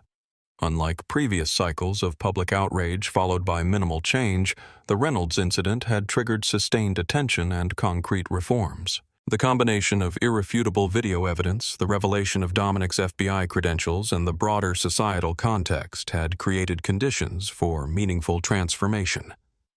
In a quiet office at FBI headquarters in Washington, D.C., Dominic Reynolds reviewed the quarterly report from the Justice Department's Civil Rights Division, detailing the changes implemented across the airline industry. The data suggests substantial improvement, noted Assistant Director Jenkins, who had overseen the Bureau's involvement in the broader investigation. But the real test will be sustainability, whether these changes persist once public attention inevitably shifts elsewhere. Dominic nodded, thinking of his mother's wisdom about the difference between reaction and reform. That is why the structural changes are so important.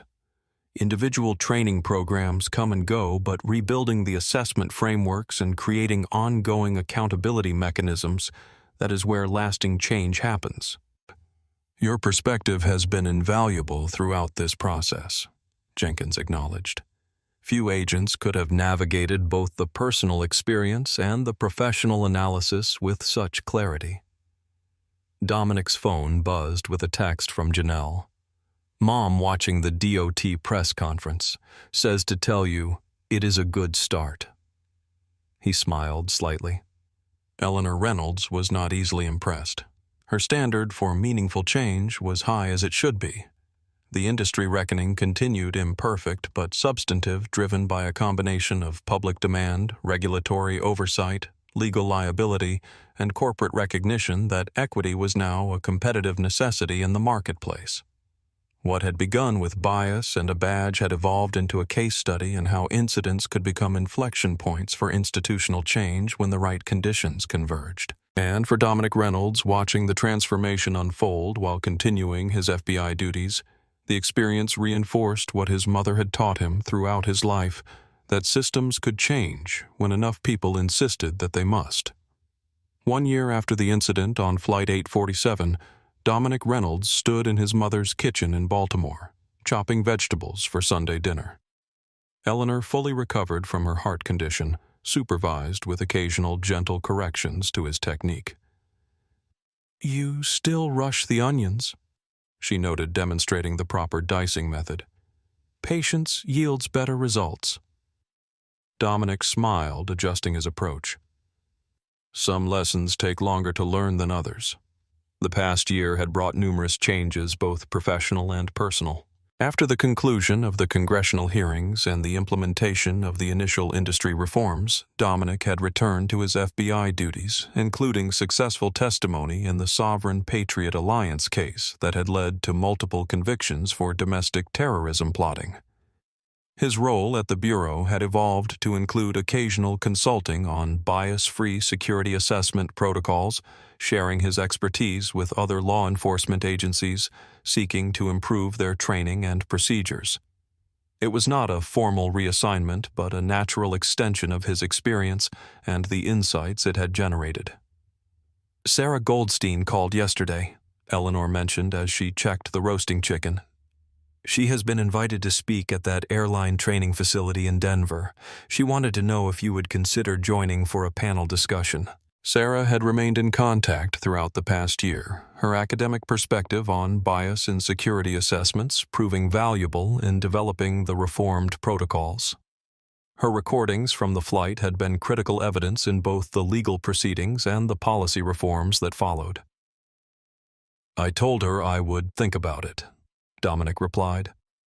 "The Bureau has been supportive of limited public engagement on these issues, but I am careful not to become the face of the reforms. This cannot be about one incident or one person." Eleanor nodded approvingly. "The work matters more than the recognition." Their conversation was interrupted by the doorbell.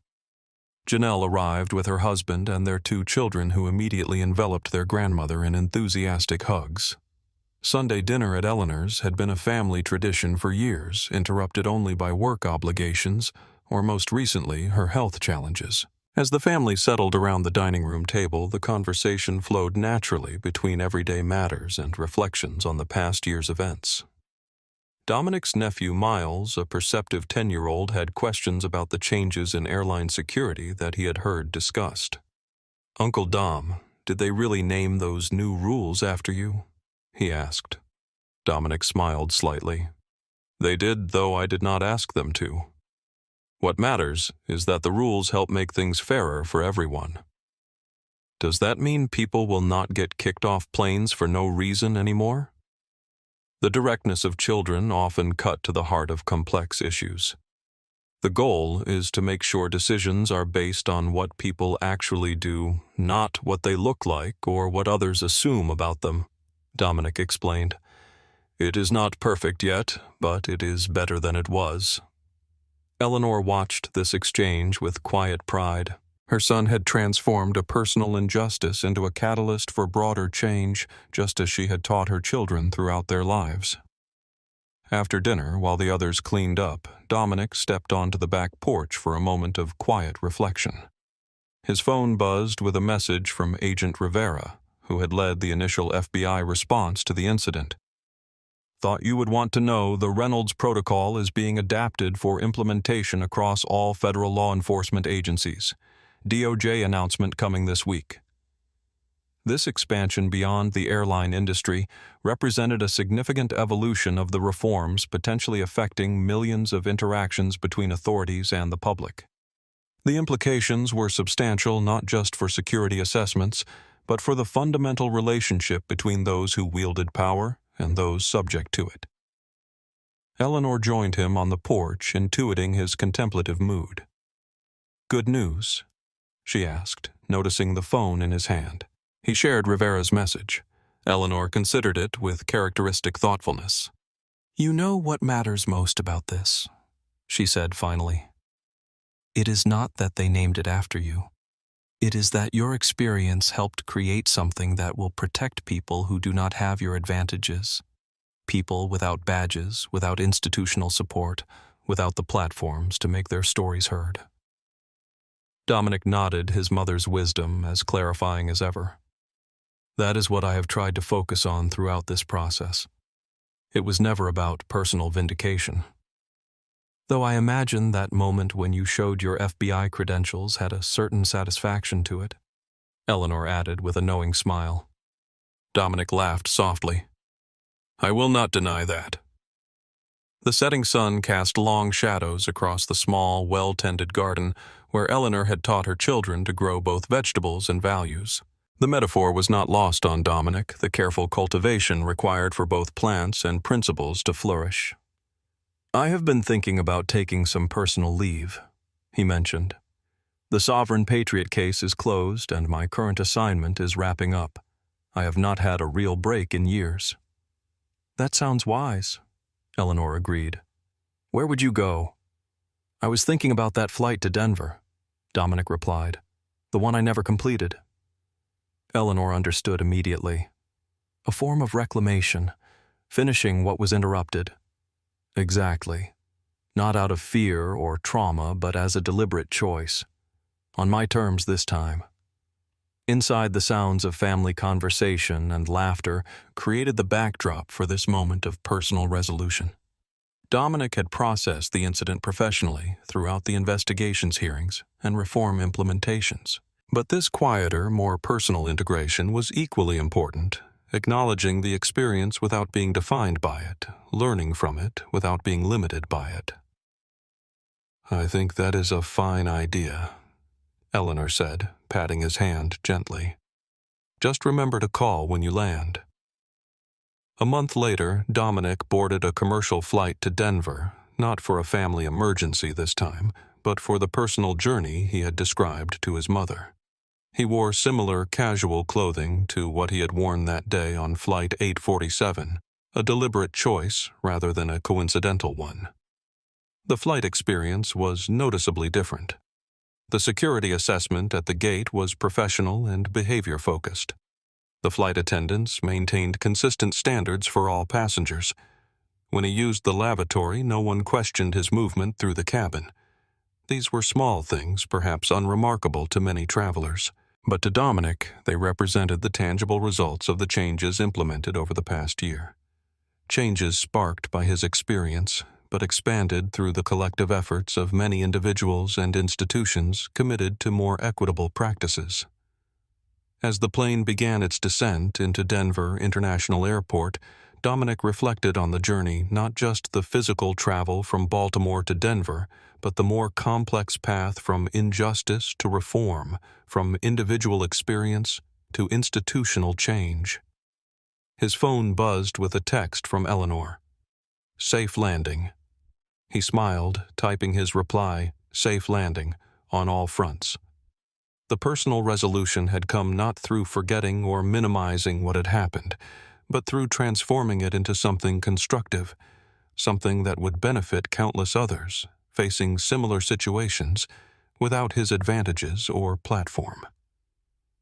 And in that transformation lay the most meaningful resolution of all. 5 years after the incident on Transnational Flight 847, a new class of flight attendants gathered in the training center at the National Aviation Academy in Washington, D.C. The room buzzed with the energy of professionals embarking on careers in an industry that had undergone significant transformation in recent years. "Today we begin your training in the Reynolds Assessment Protocols," announced the instructor, a veteran flight attendant with 20 years of experience. These protocols represent the current gold standard for evidence-based security assessment in commercial aviation. On the screen behind her appeared a photograph of Dominic Reynolds, not the FBI credential photo that had circulated during the original incident, but a more recent image of him speaking at an international conference on equitable security practices. The protocols are named after Special Agent Dominic Reynolds of the Federal Bureau of Investigation, the instructor explained. In 2025, Agent Reynolds experienced discriminatory treatment while traveling as a civilian passenger, culminating in his forcible removal from a flight based entirely on biased assumptions rather than actual behavior. Video clips from the incident played on the screen, carefully selected to demonstrate the problematic interactions without sensationalizing the more dramatic moments. The instructor used them as teaching tools, identifying specific points where subjective assessments had replaced objective observations. What began as one incident on one flight has transformed industry standards worldwide, she continued. The Reynolds protocols are now implemented by 94% of international carriers and required by regulatory authorities in 57 countries. The legacy of Flight 847 had indeed extended far beyond its initial impact. The reforms initially implemented at transnational airlines had spread throughout the industry, refined by ongoing research data analysis and collaboration between security experts, civil rights advocates, and behavioral scientists. In airports around the world, the practical effects were visible in daily operations. Security assessments followed structured protocols with specific behavioral indicators. Passenger removals required multi-level verification and documentation. Independent oversight ensured accountability and identified emerging patterns requiring attention. Transnational airlines, initially at the center of the controversy, had transformed itself into an industry leader in equitable security practices. The reforms implemented in the aftermath of the Reynolds incident had become a competitive advantage, attracting passengers who valued both safety and fairness in their travel experiences. The legacy extended beyond procedures and protocols to the broader culture of air travel. Passengers of all backgrounds reported more consistent treatment. Crew members described greater confidence in their security assessments, knowing they were based on evidence rather than assumptions. The data showed both improved security outcomes and reduced discriminatory impacts, demonstrating that these goals could be complementary rather than competing. At FBI headquarters, Dominic Reynolds, now a supervisory special agent, led a specialized unit focused on developing bias-free assessment techniques for law enforcement agencies. His experience had positioned him uniquely to bridge the worlds of security implementation and civil rights protection, understanding both the legitimate needs of security personnel and the profound impact of biased enforcement on individuals and communities. The key insight from our research, he explained to a class of new agents, is that reducing bias does not compromise security, it enhances it. When we focus on actual behavior rather than assumptions based on appearance, we identify genuine threats more accurately while reducing false positives that waste resources and undermine public trust. The unit's work had influenced law enforcement practices well beyond the FBI, with local police departments, federal agencies, and international partners adopting variations of the assessment frameworks originally developed for aviation security. The Reynolds Legacy Fund, established anonymously by Victoria Hargrove, but named with permission, provided grants for implementing these reforms in jurisdictions with limited resources. Eleanor Reynolds, now in her late 70s but still sharp and engaged, had become an unexpected voice in the ongoing conversation about equitable security practices. Her perspective as the mother of the FBI agent at the center of the incident brought a humanizing dimension to discussions often dominated by technical and legal considerations. What happened to my son was not just about one flight or one airline, she told a congressional committee during follow-up hearings on the 5th anniversary of the incident. It was about the choices we make as a society, whether we allow fear and bias to guide our actions or insist on systems that protect both safety and dignity for everyone. The individuals directly involved in the incident had followed various paths in the years since. Amanda Lawson had continued her work with anti-bias training programs, her first-hand account of how bias had influenced her perceptions and decisions, providing a powerful case study for others in positions of authority. She would never work in aviation again, but her willingness to acknowledge her errors and contribute to preventing similar situations had given her life an unexpected new purpose. Bradley Wilson had never recovered professionally from his role in the incident. His financial firm had collapsed, his reputation irreparably damaged. He had relocated to a small town in another state, occasionally giving interviews that vacillated between grudging acknowledgement of his errors and attempts to minimize his responsibility. He remained for many a cautionary tale of how quickly privilege could collapse when abused too blatantly. Officers Mitchell and Ramirez had largely disappeared from public view after serving probationary sentences for their roles in the physical confrontation. Mitchell had reportedly struggled with alcohol dependence and employment instability. Ramirez had completed his education in social work and found a position with a community organization focusing on conflict resolution, his experience serving as a personal motivation for helping others find nonviolent solutions to tense situations. Sarah Goldstein had incorporated the incident into her academic research on bias in decision-making, publishing several influential papers and eventually a book titled Observable Behavior: The Science of Equitable Assessment. Her role as a witness had transformed into that of an expert contributor to the reforms that followed. Jordan Wells, whose TikTok live stream had helped bring the incident to public attention, had leveraged his increased following to focus on social justice issues.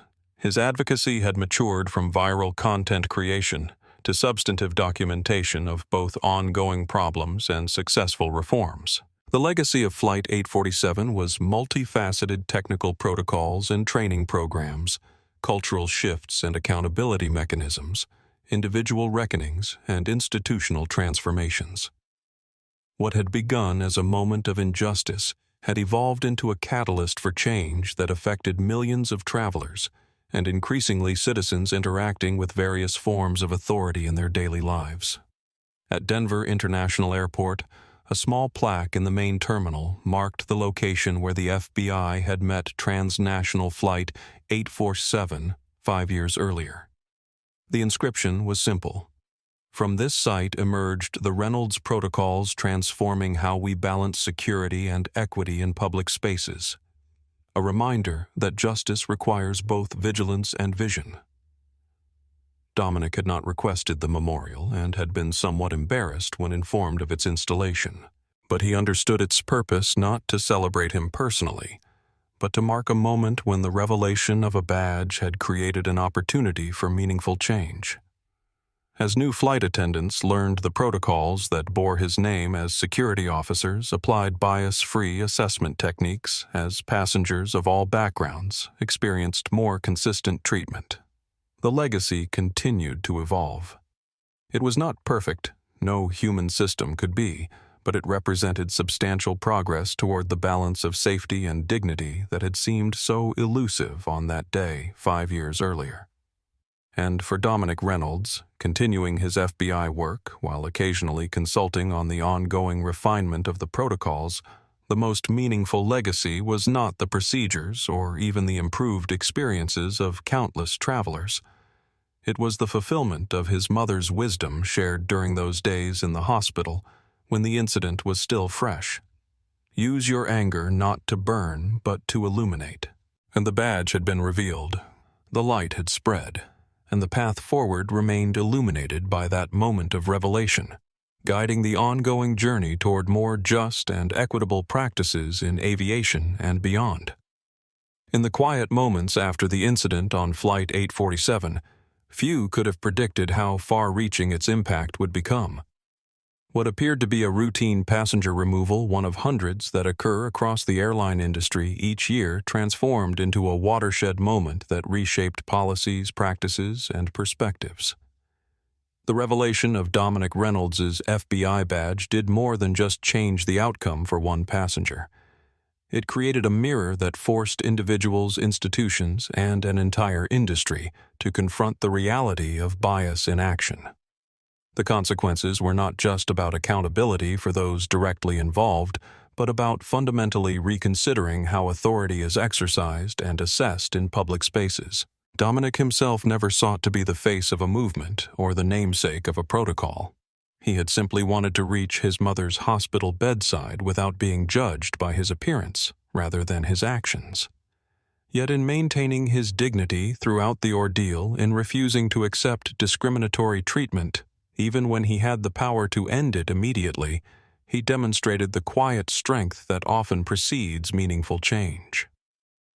If there is a lesson in this story, perhaps it lies in Eleanor Reynolds's wisdom about anger, that it can illuminate rather than destroy, that it can fuel reform rather than revenge. For every traveler who now experiences more equitable treatment, for every crew member who makes decisions based on evidence rather than assumptions, for every security officer who practices de-escalation, before force the light continues to spread from that moment when prejudice collided with justice and justice prevailed. What would you have done in Dominic's position?